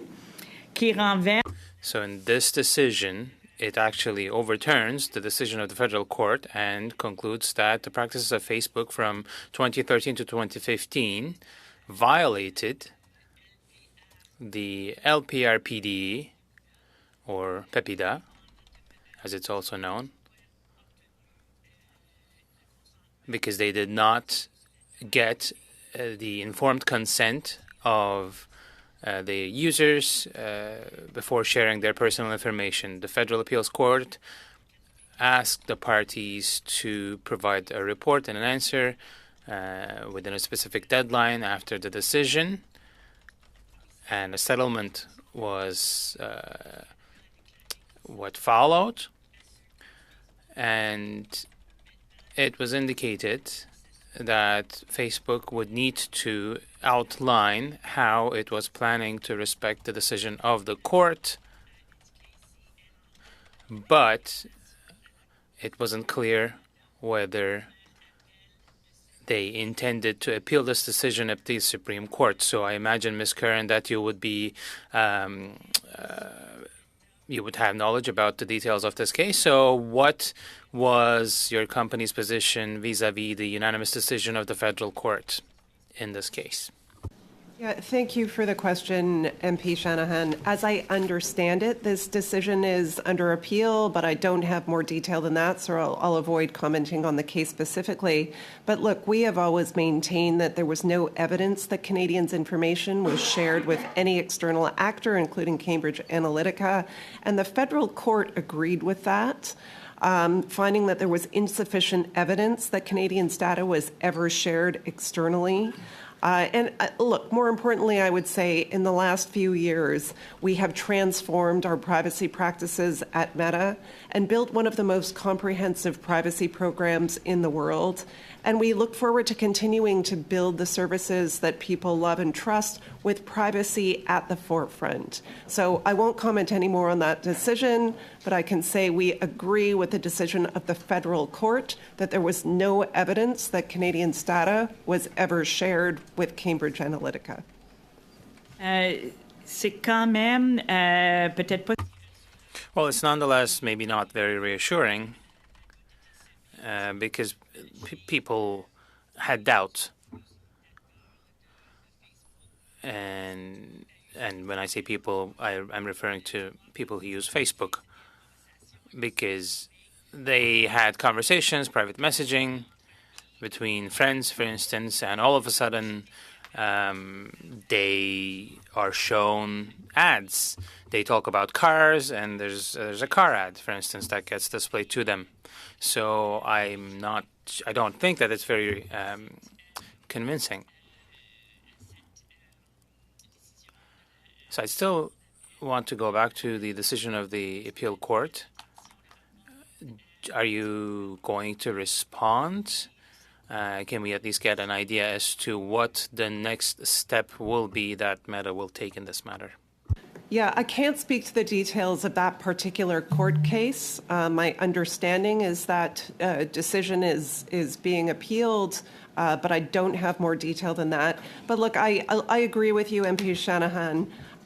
If people don't trust us to keep their data safe, we know they won't choose to use our products and our services. And our business uses data to connect potential customers and users with relevant and interesting content. And we can only do that if our users trust us with their data and trust us to ensure their privacy. And that's why privacy is really a core priority across our company. We have dozens of teams now, both technical and non-technical, that focus on the issue of privacy and look at how data is protected and shared across the company, how it's collected, how it's used, how it's stored. So I think it's safe to say that our privacy practices have evolved significantly in the last decade, and we are confident now that privacy is really at the core of everything we do and everything we build. Okay. Est-ce que j'ai encore le temps? Non, c'est Okay, fini. merci. Okay. Thank you, Ms. Curran. Monsieur Villemure pour 6 minutes. Mr. Villemure for 6 minutes, please. Thank you very much, Mr. Chair. I'll turn to Mr. Dyer from TikTok. So in an article from March 15th on Forbes, you could read that 60% of ByteDance was held by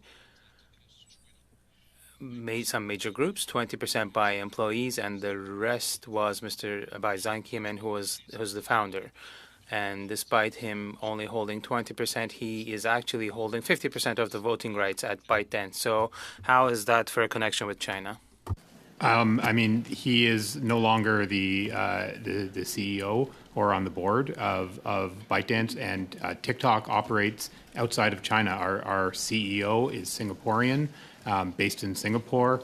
Yep. I mean, we are not a Chinese company, as you said yourself. Our board members, 3 of the 5 board members are American or French citizens. Mm-hmm. Est-ce qu'il y a de la désinformation sur... Is there disinformation on TikTok?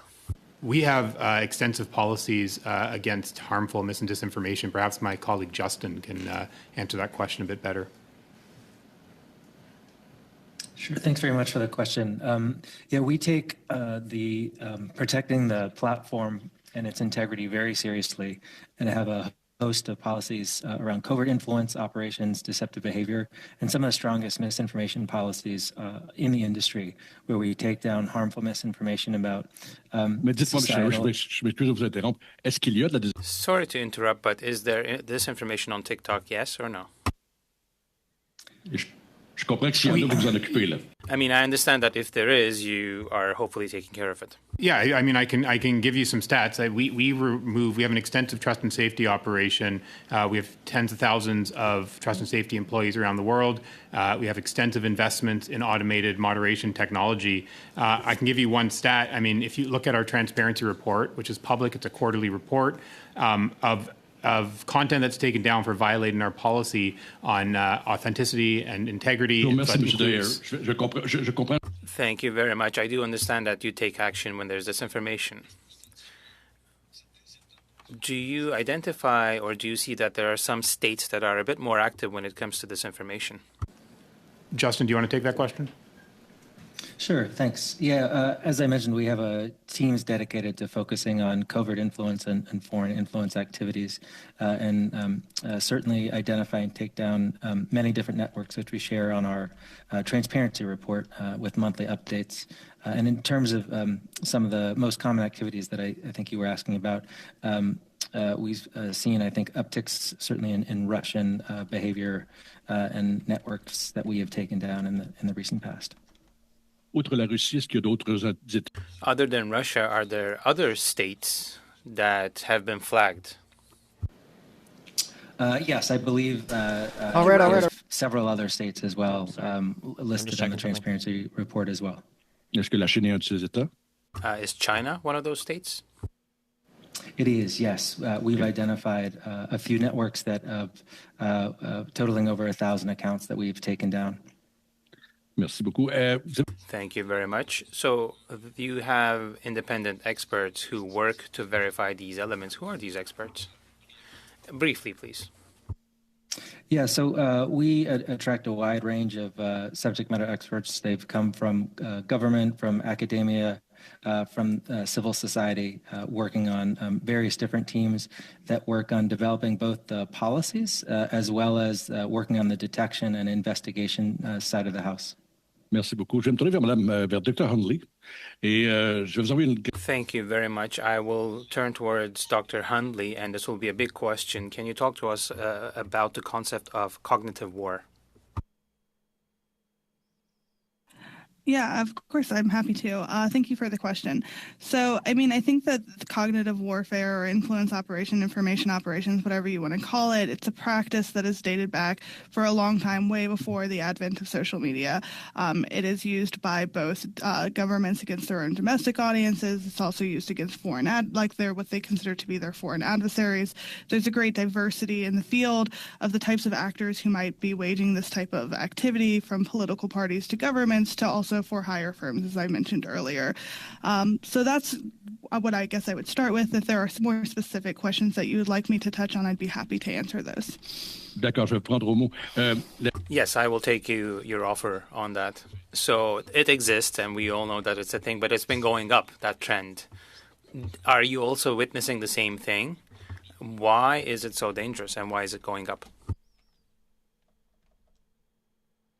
Yeah, I'm happy to answer that. I mean, I think that our data would probably not necessarily confirm that it is just steadily increasing. I think that there have been fluctuations over years on how much of the networks of influence operations that we have found on Meta platforms. But in general, I think one thing that we have seen is that there's a greater diversification of the actors that are in this field. Particularly, one of the most concerning trends from our standpoint is the rise of these disinformation for hire firms, which essentially democratize the tactics of foreign influence operations and also make it much more difficult to attribute the activity to the actual benefactors who have purchased these services. Merci beaucoup pour votre réponse. Merci, Monsieur le Président. Thank you very much for the answers. Thank you, Mr. Chair. Thank you, Mr. Vilmur. Go ahead, please. Thank you. I do have to go back to Mr. Fernandez. Mr. Fernandez, are you familiar with the Center for Countering Digital Hate? Yes. Mr. Fernandez, just for the record again, what's your role with X? I'm a director. I head our government affairs and public policy in the United States and Canada. So this would be directly in your purview. Are you aware of the report entitled "Social Media's Role in the UK Riots: Policy Responses and Solutions"? No, I'm not. Well, I'll give you some background. On July 29, 2024, there was a mass stabbing at a children's dance class in Southport, United Kingdom. 3 children died.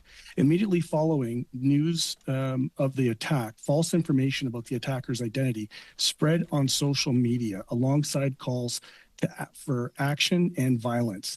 The next day, hundreds of people gathered outside a Southport mosque and hurled petrol bombs, bricks, and anti-Muslim abuse motivated by false information spread online that the attacker had been named, and I won't even rename it because I don't want to boost it anymore, and was both a Muslim and an asylum seeker. Acts of violence and public disorder, much of it featured anti-Muslim and anti-migrant sentiment, soon spread around the country. Now, posts containing the fake name were promoted by users using platform algorithms and recommended features. The Institute for Strategic Dialogue found that X featured the false name in its trending in the UK promotions, suggesting it to users in the What's Happening sidebar. Far-right figures with millions of followers capitalized on false claims that the attacker was an asylum seeker, spreading the falsehood further into the massive following bases. Now, one platform stood out. It was yours. It was X. And the owner, which we identified already, Mr. Elon Musk, shared false information about the situation to his 195 million followers and made a show of attacking the UK's government response to the outbreak of violence. Rather than ensuring risk and illegal content were mitigated on his platform, Musk recklessly promoted the notion of an impending civil war in the UK. Mr. Fernandez. And yet your company, X, refuses to sign on to a declaration on misinformation, on the practice of disinformation. Do you even know what's going on in the UK, What do you MP have to Green? say about that, Mr. Fernandez? Do you even know what's happening in the UK right now? About what in particular, sir?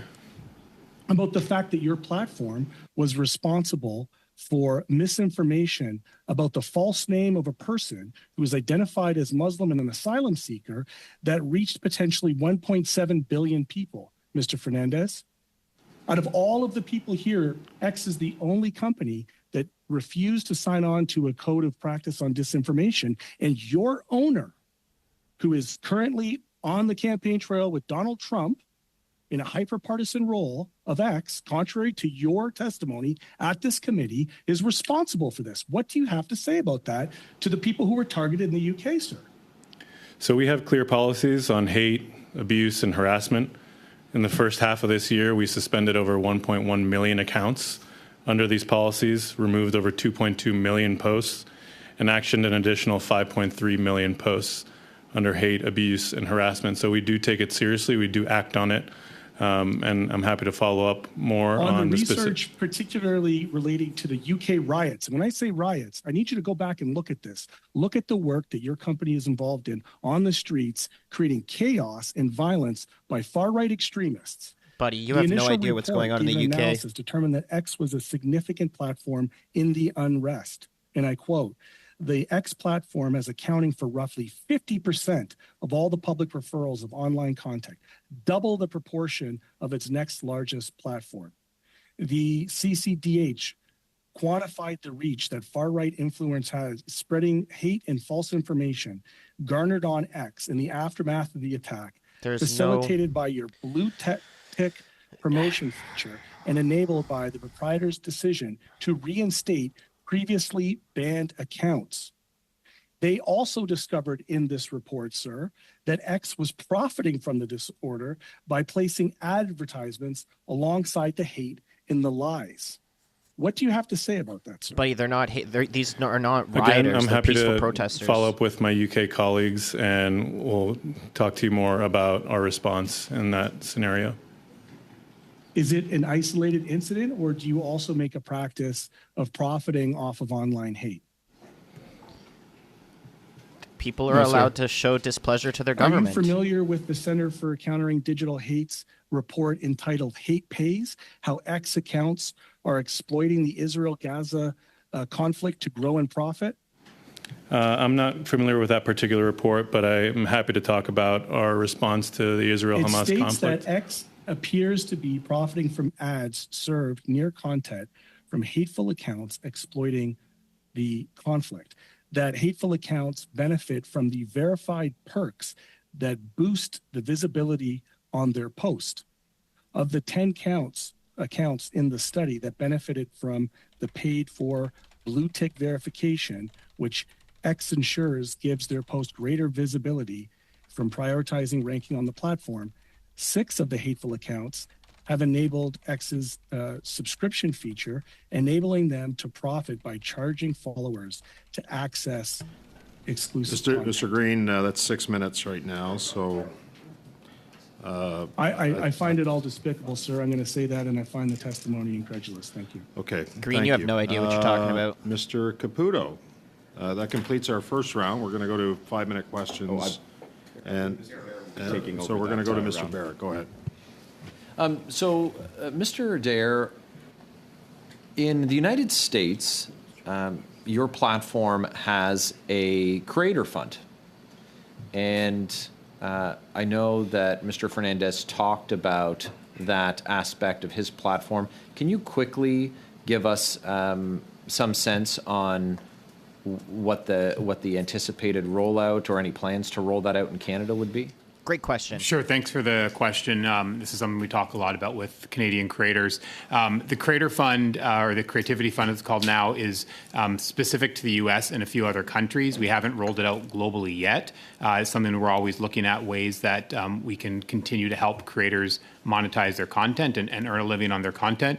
There are quite a number of other ways, though, that Canadian creators are thriving and making money by using TikTok. I know you have a constituent in your riding that I mentioned in my opening statement, Corey McMullen, and he uses it for brand partnerships and to sell his own items directly to his followers. He has an audience of over, I think, 400,000 or 500,000 followers.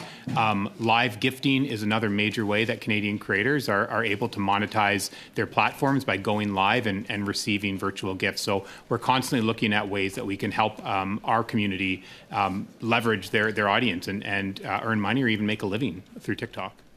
Yeah, I appreciate that response. So I have a question that I'd like to put to each member of the panel, and it has to deal with the responsibility that verified users on your platforms have when it comes to the dissemination of disinformation and their responsibility. Mr. Fernandez, you talked about the great checkmark and the trust that users of your service can have when they recognize that great checkmark means that person is an elected official or a government official. And I want to read to you a post on X from 2023, 10/7. Canada's Foreign Affairs Minister posts, "Bombing a hospital is an unthinkable act, and there is no doubt that doing so is absolutely illegal." That post was viewed 2.7 million times. It's still live on your site today. Now, I want to juxtapose that with an ABC News story from 18 October 2023. I'm just going to read you the first paragraph. A day after Hamas-led Gaza Health Ministry claimed Israel had attacked the Al-Ali Arab Hospital in Gaza City, saying some 500 Palestinians had been killed, Israeli and U.S. officials, explosive experts, and President Joe Biden said Wednesday, and available evidence shows the destruction was caused instead by failed Palestinian terrorist rocket launch. End quote. How difficult is it for your users, but also your services, to manage this when we have this type of recklessness from not just an elected official, but from the foreign minister from a G7 country who's spreading what is demonstrably and evidenced fake news, false information, call it what you will. It's we talk about misinformation. The chair has pointed out before. That's a clever term for when people lie. What kind of challenges does this create with this type of actor posting this type of misinformation? Sure. Times of conflict and disasters, people come to X to find out what's happening, and often, it can be challenging to understand what's happening in a conflict zone, such as the Israel-Hamas war. And this is where community notes can be really powerful and sometimes act faster than traditional fact-checking. But because so many people come to the service and there are a lot of different sources of authoritative information and important information, this is where folks can make better sense and get a more accurate picture of what's happening on the ground. Yeah, and I'll note, and I regret that I don't have time for the other platforms to engage on this question. I think I have 45 seconds left, Chair. But I note that there are community notes that have been suggested, but an agreed upon note has not been yet posted. But I do think that in this case that feature is important because there's definitely added context, including the truth that should have been offered by that verified user, Canada's Minister of Foreign Affairs, when posting and not taking down something that's demonstrably false. So thanks. Thank you, Mr. Barrett. I see Mr. Baines has got his helmet on. He's ready to go online there. Your headset. Go ahead, Mr. Baines, for 5 minutes, please. Thank you, Mr. Chair, and thank you to all our platform guests for joining us today. I wanted to talk to Mr. Fernandez regarding bots. bots we know are a source of misinformation on social media platforms. Since X was sold, box activity on X has become worse than ever. According to experts like Timothy Graham at the Queensland University of Technology, there was a report done, a story done on from Washington Post. An article from July 2018 reads that the rate of account suspensions, which Twitter confirmed to the Post, has more than doubled since October, when the company revealed under congressional pressure how Russia used fake accounts to interfere in the U.S. presidential election. Twitter suspended more than 70 million accounts in May and June, and the pace continued in July.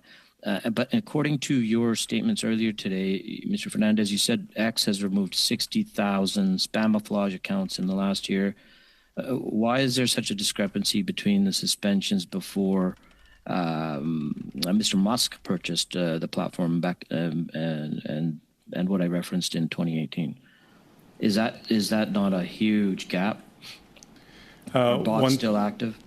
Well, one thing I would say is that compared to 2018 and now 2024, 6 years later, we have a lot more activity on the service. We have more monthly active users. We have more daily active users. Just in the first half of this year, as we recently disclosed in our public global transparency report, we suspended over 460 million accounts under our platform manipulation and spam. So our threat disruption teams are active and busy every day thwarting these types of campaigns. And then, so spam would be equal to bots. So is that, or are they people actively, are they actual people accounts? Or you'll be able to identify what's a bot versus a actual account? It could be a mix. Our teams use different behavioral signals when it comes to the accounts and technical signals to determine the authenticity and to determine whether there's coordinated and authentic behavior. But yeah, it could be spam. It could be individuals, a network of individuals. It really depends on the operation. And that 300 million was over what time? The 460 million was in the first half of 2024. Okay. I wanted to shift to Ms. Huntley. You talked about disinformation for hire. Can you expand on that, on these organizations that are now, you said there's an increase in these organizations and people obtaining, retaining their services? Yeah, I would be happy to. So a disinformation for hire firm is simply a firm that sells services in order to conduct deceptive campaigns, generally relying on the use of fake accounts and fictitious identities. Over the years since 2017, we've identified dozens of disinformation for hire firms that have run networks that have violated our policies against coordinated and authentic behavior. What's their primary messaging? What are they focused on? What are they targeting? So, and I understand it must be a range of things, but if you can maybe highlight some of the key, is it tropes? Is it hitting on people's social issues that they maybe value versus devalue? Yeah, so it really is going to depend on the benefactor who is hiring the services and what they've hired them for. I will say of recent, a lot of the disinformation for hire firms that we have seen Russian origin operations use have been of the kind of high quality, high volume but extremely low quality content, where they're focused primarily on just trying to undermine support for Ukraine, both domestically and internationally.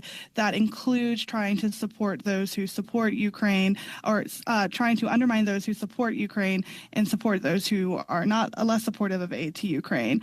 So that's what we've seen primarily from kind of the Russia origin disinformation for hire firms of recent. But is it just Russia, or are you seeing it in India, for example? We saw reports. They have various media outlets also really focus on that type of campaigns.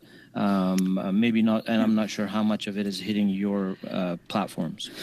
Yeah, so it's certainly like the disinformation for hire trend is not unique to Russia. We have seen firms from a lot of different places. I don't recall off the top of my head if we've seen any type of for-hire firm activity from India, but if we had, we would have it would be as previously disclosed.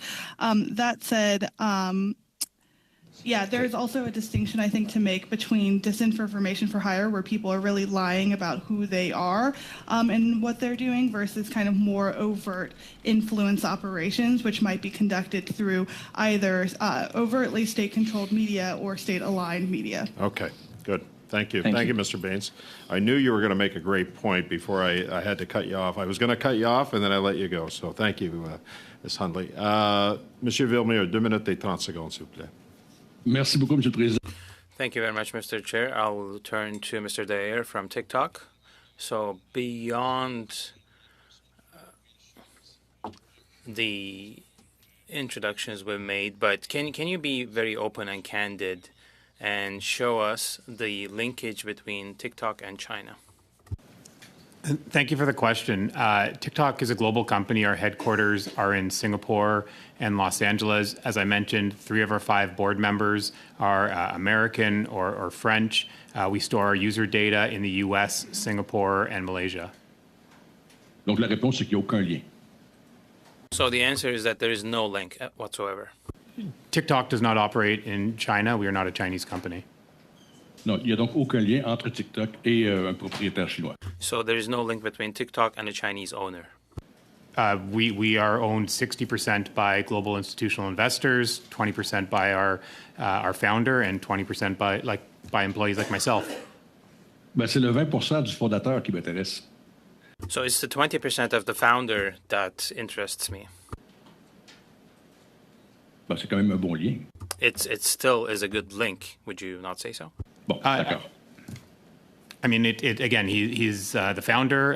He started the company, is no longer, though, the CEO or the chair of the company. Il détient tout de même 20% des actions. But he still holds 20% of the shares. Correct. Merci. Monsieur Fernandez. Mr. Fernandez, let's come back to X. So when there's a post that's shared, why does it not go to the top automatically? So we have 2 distinct feeds. One is the For You feed, and the other is the Following feed. Those are 2 timelines. One is powered by our recommendation algorithm, which is public. We published it last year for the world to see and give us feedback on. And the other is a reverse chronological feed of the accounts that you are following. OK. Est-ce que, selon vous, si on avait sur le compte global la possibilité... Well, if you could order things chronologically, would you not say that it would reduce disinformation incidents? So again, that's a user choice and control that they have when they log into the app or on the web. They're able to select which feed they would like to explore and which timeline they would like to explore. Okay. Selon vous, est-ce que Twitter aurait un avantage à ne pas offrir le choix? Do you think that Twitter or X why would it not have the choice of not ordering things chronologically? And if we can have a quick answer, please. So you have 2 principal timelines that are fixed. You have the For You and the Following, and the user has the choice of which they want to navigate to. Wonderful. Thank you. Merci, Monsieur Villemure. Mr. Green, go ahead. 2.5 minutes. Oh, Mr. Green sucks. Thank you. And of course, much of the questions of the previous round were around the ownership and ByteDance. And I did hear what I would consider to be sometimes weasel words that are used in explanations, and I'll tell you why. Because the question wasn't about where it operates or where its servers are, who the board members are. The question was about the origins of ByteDance. And so is it not fair to say to the TikTok representative, Mr. Dier, that ByteDance under Chinese law does require compliance with Chinese law? Thank you for the question, Mr. Green. ByteDance has entities that operate exclusively outside of China, such as TikTok, and they also operate businesses inside China. The TikTok does not operate in China. We do not store data. Where is ByteDance based? It's a global company. Are you refuting that it's based in Beijing? Is that your testimony here today? There are offices in China for ByteDance. As I said, they have Chinese businesses and entities that they run. But I mean, for TikTok, our headquarters are Singapore and Los Angeles. You know, I've suspended my use of TikTok subsequent to inquiries about foreign interference that I take very serious, waiting for investigations to unfold. I was an avid user of TikTok. I know many people who are. I give credence to what you're saying about people enjoying it. And I would put to you that, in fact, the reason why people spend so much time on TikTok is because of the power of the algorithms, the ability to profile people and continue to provide content to them that will essentially monopolize their time on the platform. There still remains a concern that, regardless of how you're answering it, you don't want to characterize it as ByteDance as a Chinese tech giant. I would. You don't want to say that it's Beijing based. I would suggest that it is. And yet here we are. We have countries around the world, and I'll say specifically the West, that are investigating the use of the algorithms that TikTok has. Like, what do you have to say to people like myself who've suspended their accounts because of the fears of the potential for foreign interference? Thanks for the question. I appreciate that, and I appreciate that. I remember seeing your content on TikTok, and I think you used it in a great way to engage with your constituents. I don't need that, Mr. Dier. What I need you to do is answer the question. Yeah, I need a quick response. We are absolutely committed to transparency and reporting on how we moderate content, where we store data, and any government requests that we receive for data or content removal. We are transparent in posting. Wonderful. That. Thank you. Thank you, Mr. Green. Mr. Caputo for 5, and then Ms. Khalid for 5, and that'll be it. Go ahead, Mr. Caputo. Thank you. I'm just going to pick up Mr. Dier, I hope I pronounced that correctly, on what my colleague Mr. Green was stating. Now, my recollection, this some time ago, was that government accounts were no longer able to use TikTok. Is that accurate? Currently, there is an order from the Treasury Board that says you can't use TikTok on a government-issued mobile device. Right. Okay. Now, did you have any interactions with the federal government after that occurred? We continue to engage with the government on policy issues, and we did reach out and have some conversations with the Treasury Board following that decision. Okay. Do you recall, from your perspective, what was the rationale for the government taking that action? Pointing to generalized concerns that they pointed towards with data security.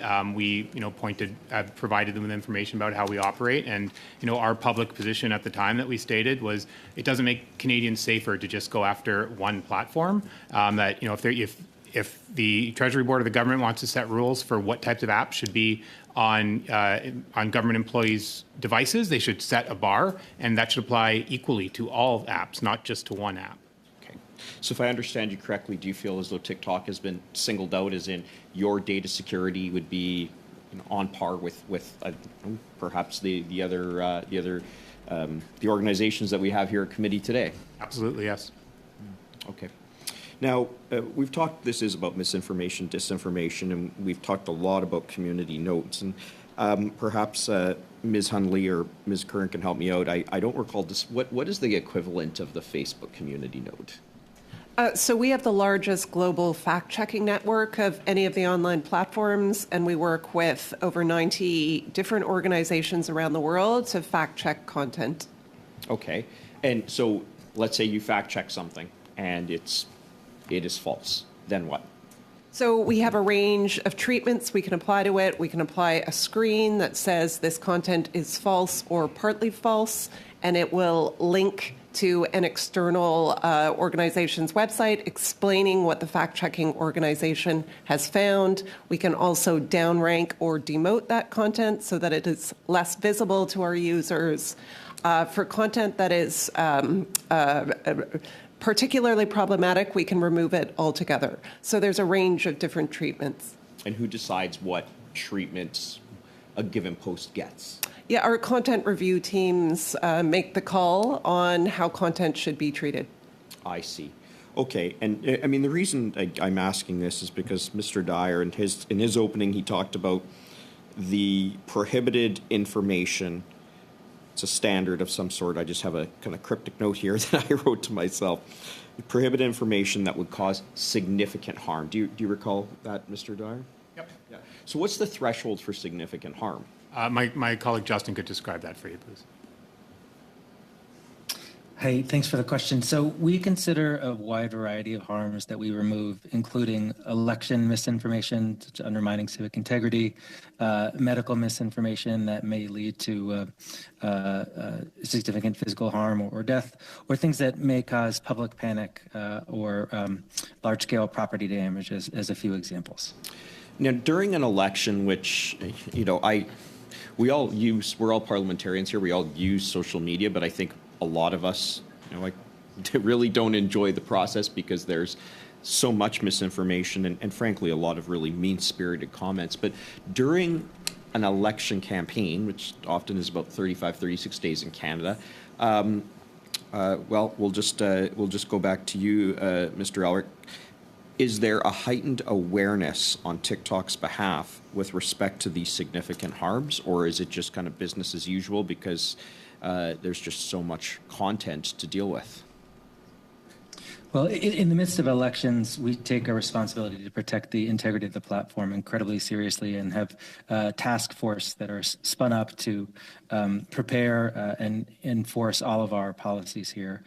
So we certainly do scenario planning and assess various different types of things that may happen and have dedicated teams looking to moderate and enforce content around election misinformation or hate or harassment, and partner as well closely with fact checkers who we leverage to assess the veracity of any of the claims that may come in. Thank you. Okay, thank you, Mr. Caputo. Ms. Khalid, we're going to go to you, but before I do, I just want to circle back to your earlier intervention about asking for documents, and I've looked back into the book, and it's clear committees, and we've had several requests throughout the course of this meeting. I know Mr. Housefather has made a request. There's been others that the clerk has noted, and we'll follow up with who that request has been asked of. But it does say that, we usually obtain papers simply by requesting them from their authors or owners.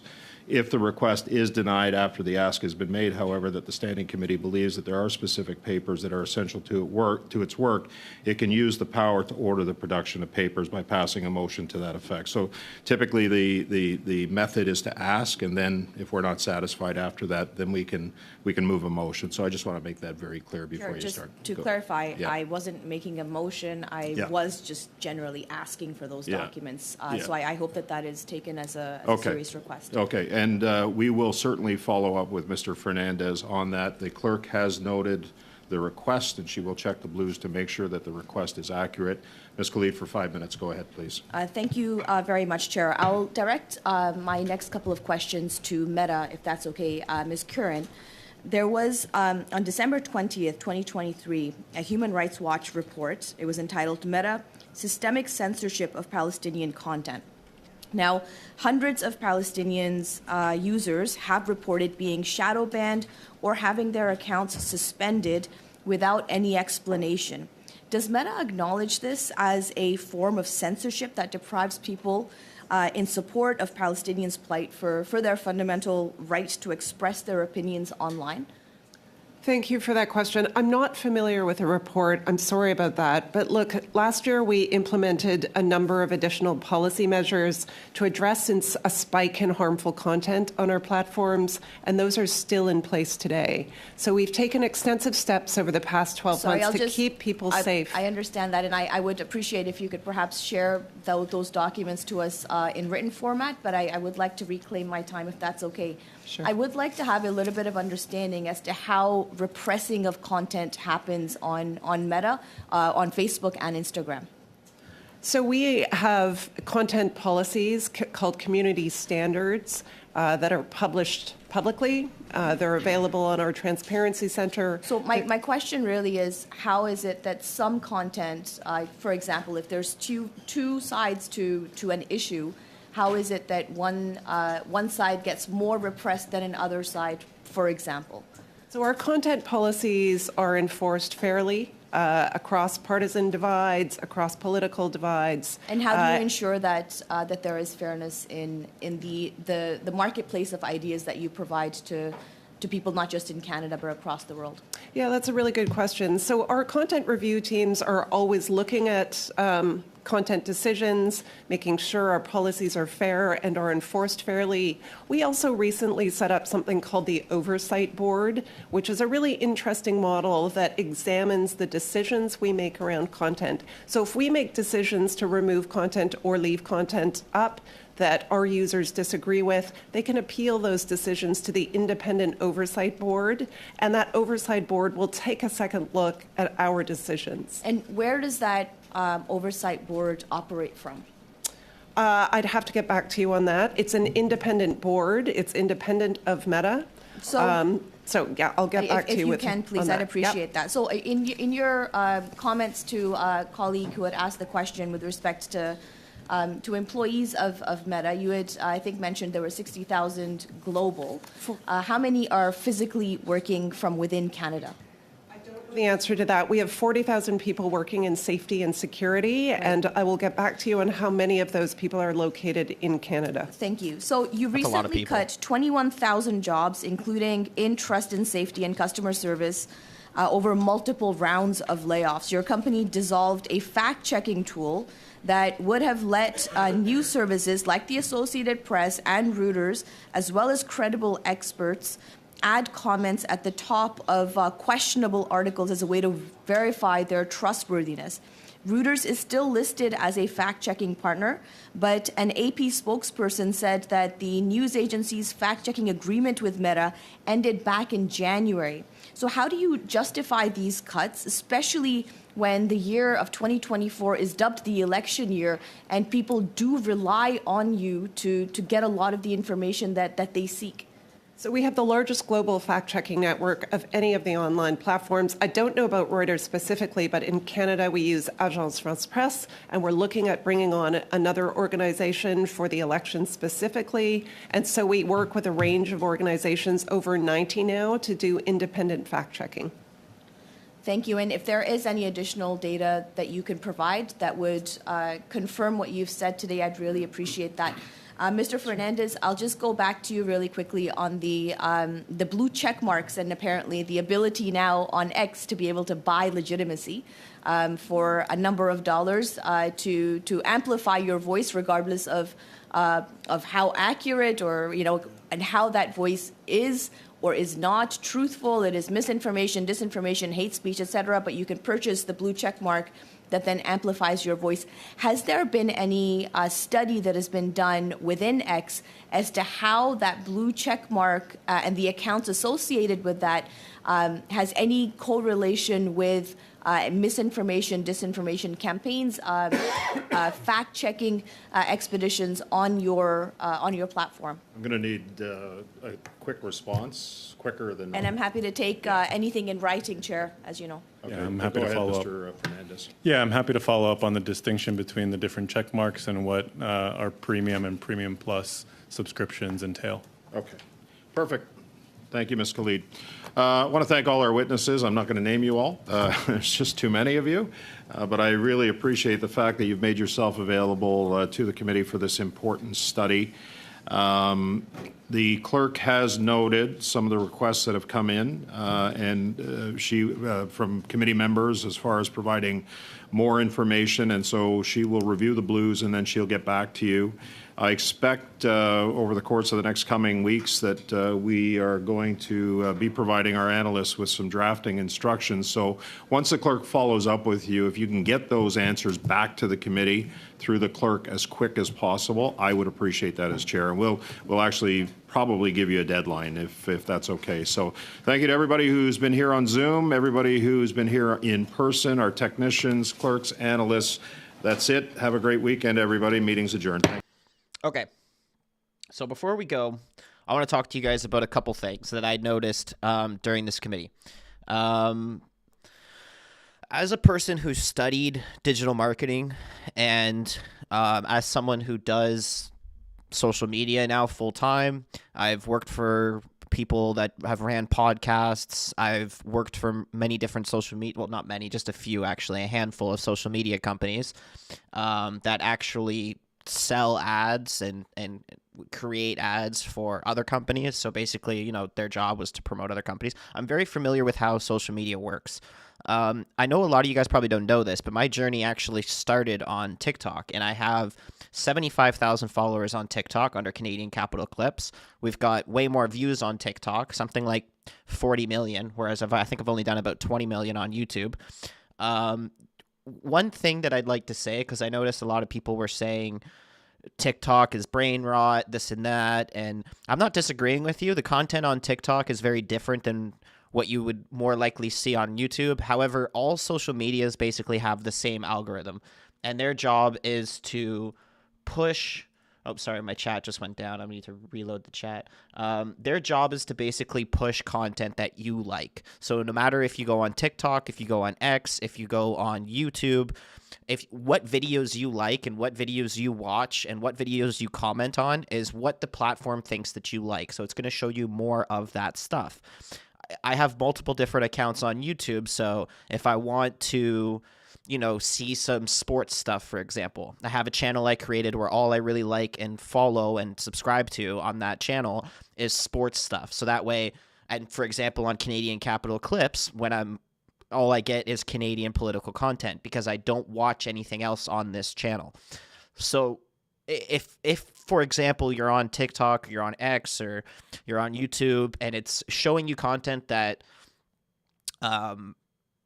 is brain rot, I guess you could say, then that's mostly the content that you that person, not you personally, but that person likes.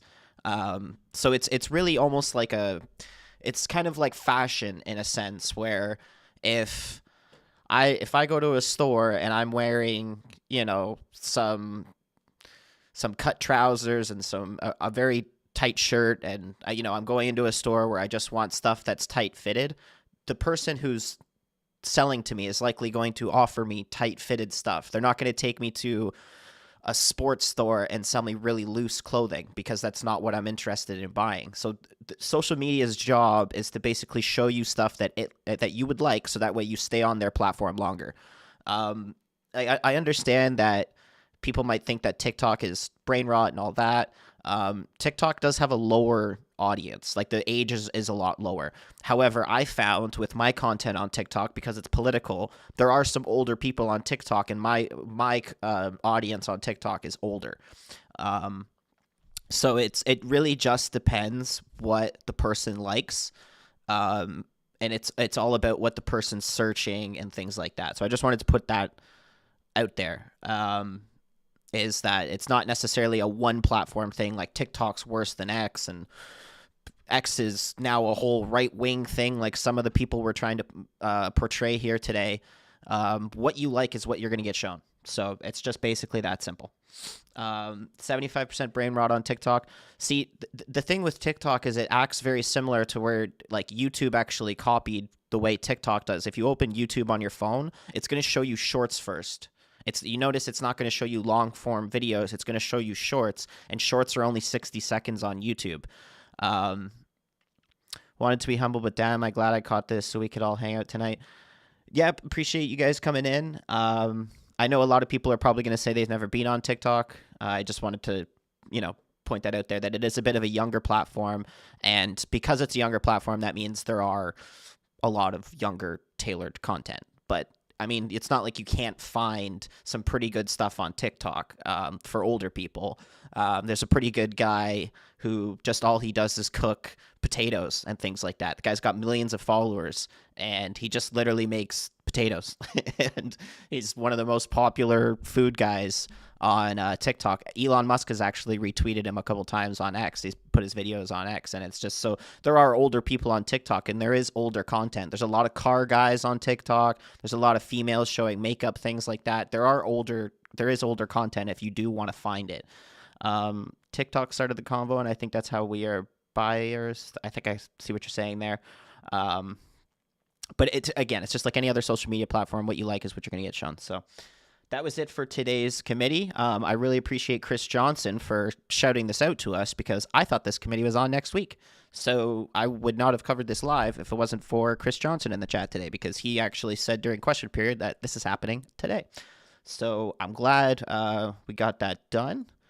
And we're not going to be live tomorrow, as you guys know, because Fridays is always a half day in the house. There's question period there's nobody who attends question period on Fridays. It's absolutely brutal. I think they should have to work harder on Fridays, but we're not in the government, so I'm just going to read a couple chats. Wish I could, but I don't have to see on social media. Pay. Yeah. Follow the guy called What's in Your Food. He's good. It just depends, right? It just depends what you watch and what you like. So I'm going to try and get some. I know there was a lot of issues with the streaming today, and that wasn't on my end. That's actually on YouTube's end. And I know a couple people were mentioning that. I did check during the middle of the stream. YouTube is having a major issue right now with its streaming servers. And I suspect it's mostly for computers and TVs because it doesn't seem like it's happening with the phone. So once in a while, YouTube just has server issues. There's nothing that I can do about that. So I'm going to try and clip some of the good testimonies that we had here today. So that way you guys don't have to, if you don't want to rewatch the hours and it's skipping or whatever's going on, tomorrow I'll have clips of the videos. And I'll try and get a couple other clips out from yesterday's stuff. So if you guys missed anything, just stay and check a look on the channel. Appreciate you. Thank you so much, Tammy Robinson. Have a beer on me, CC. Appreciate that. We're going to call it here. Really appreciate everybody attending the birthday stream, everybody watching. The super chats were absolutely crazy today between question period and today. We have Donnie, we have Lori, Jennifer Peterson, we have Sean, Scotty, Tamerlan, more Donnie, more Tamerlan, more Gordon, Tamerlan, Mr. G, Tammy again. So I appreciate all you guys doing that kind of stuff because it's just it really helps the channel beyond just watching. So, and I've got about an hour or so before hockey starts, so I'm just gonna relax and not worry about anything else. And thank you guys for tuning in for the birthday stream. All right, we're going to call it here. And you guys have a good rest of your night as well. I'll see you Monday for sure. We'll be live all next week as well. And do try to check on the channel on the weekend and stuff because we'll have some clips out for you. So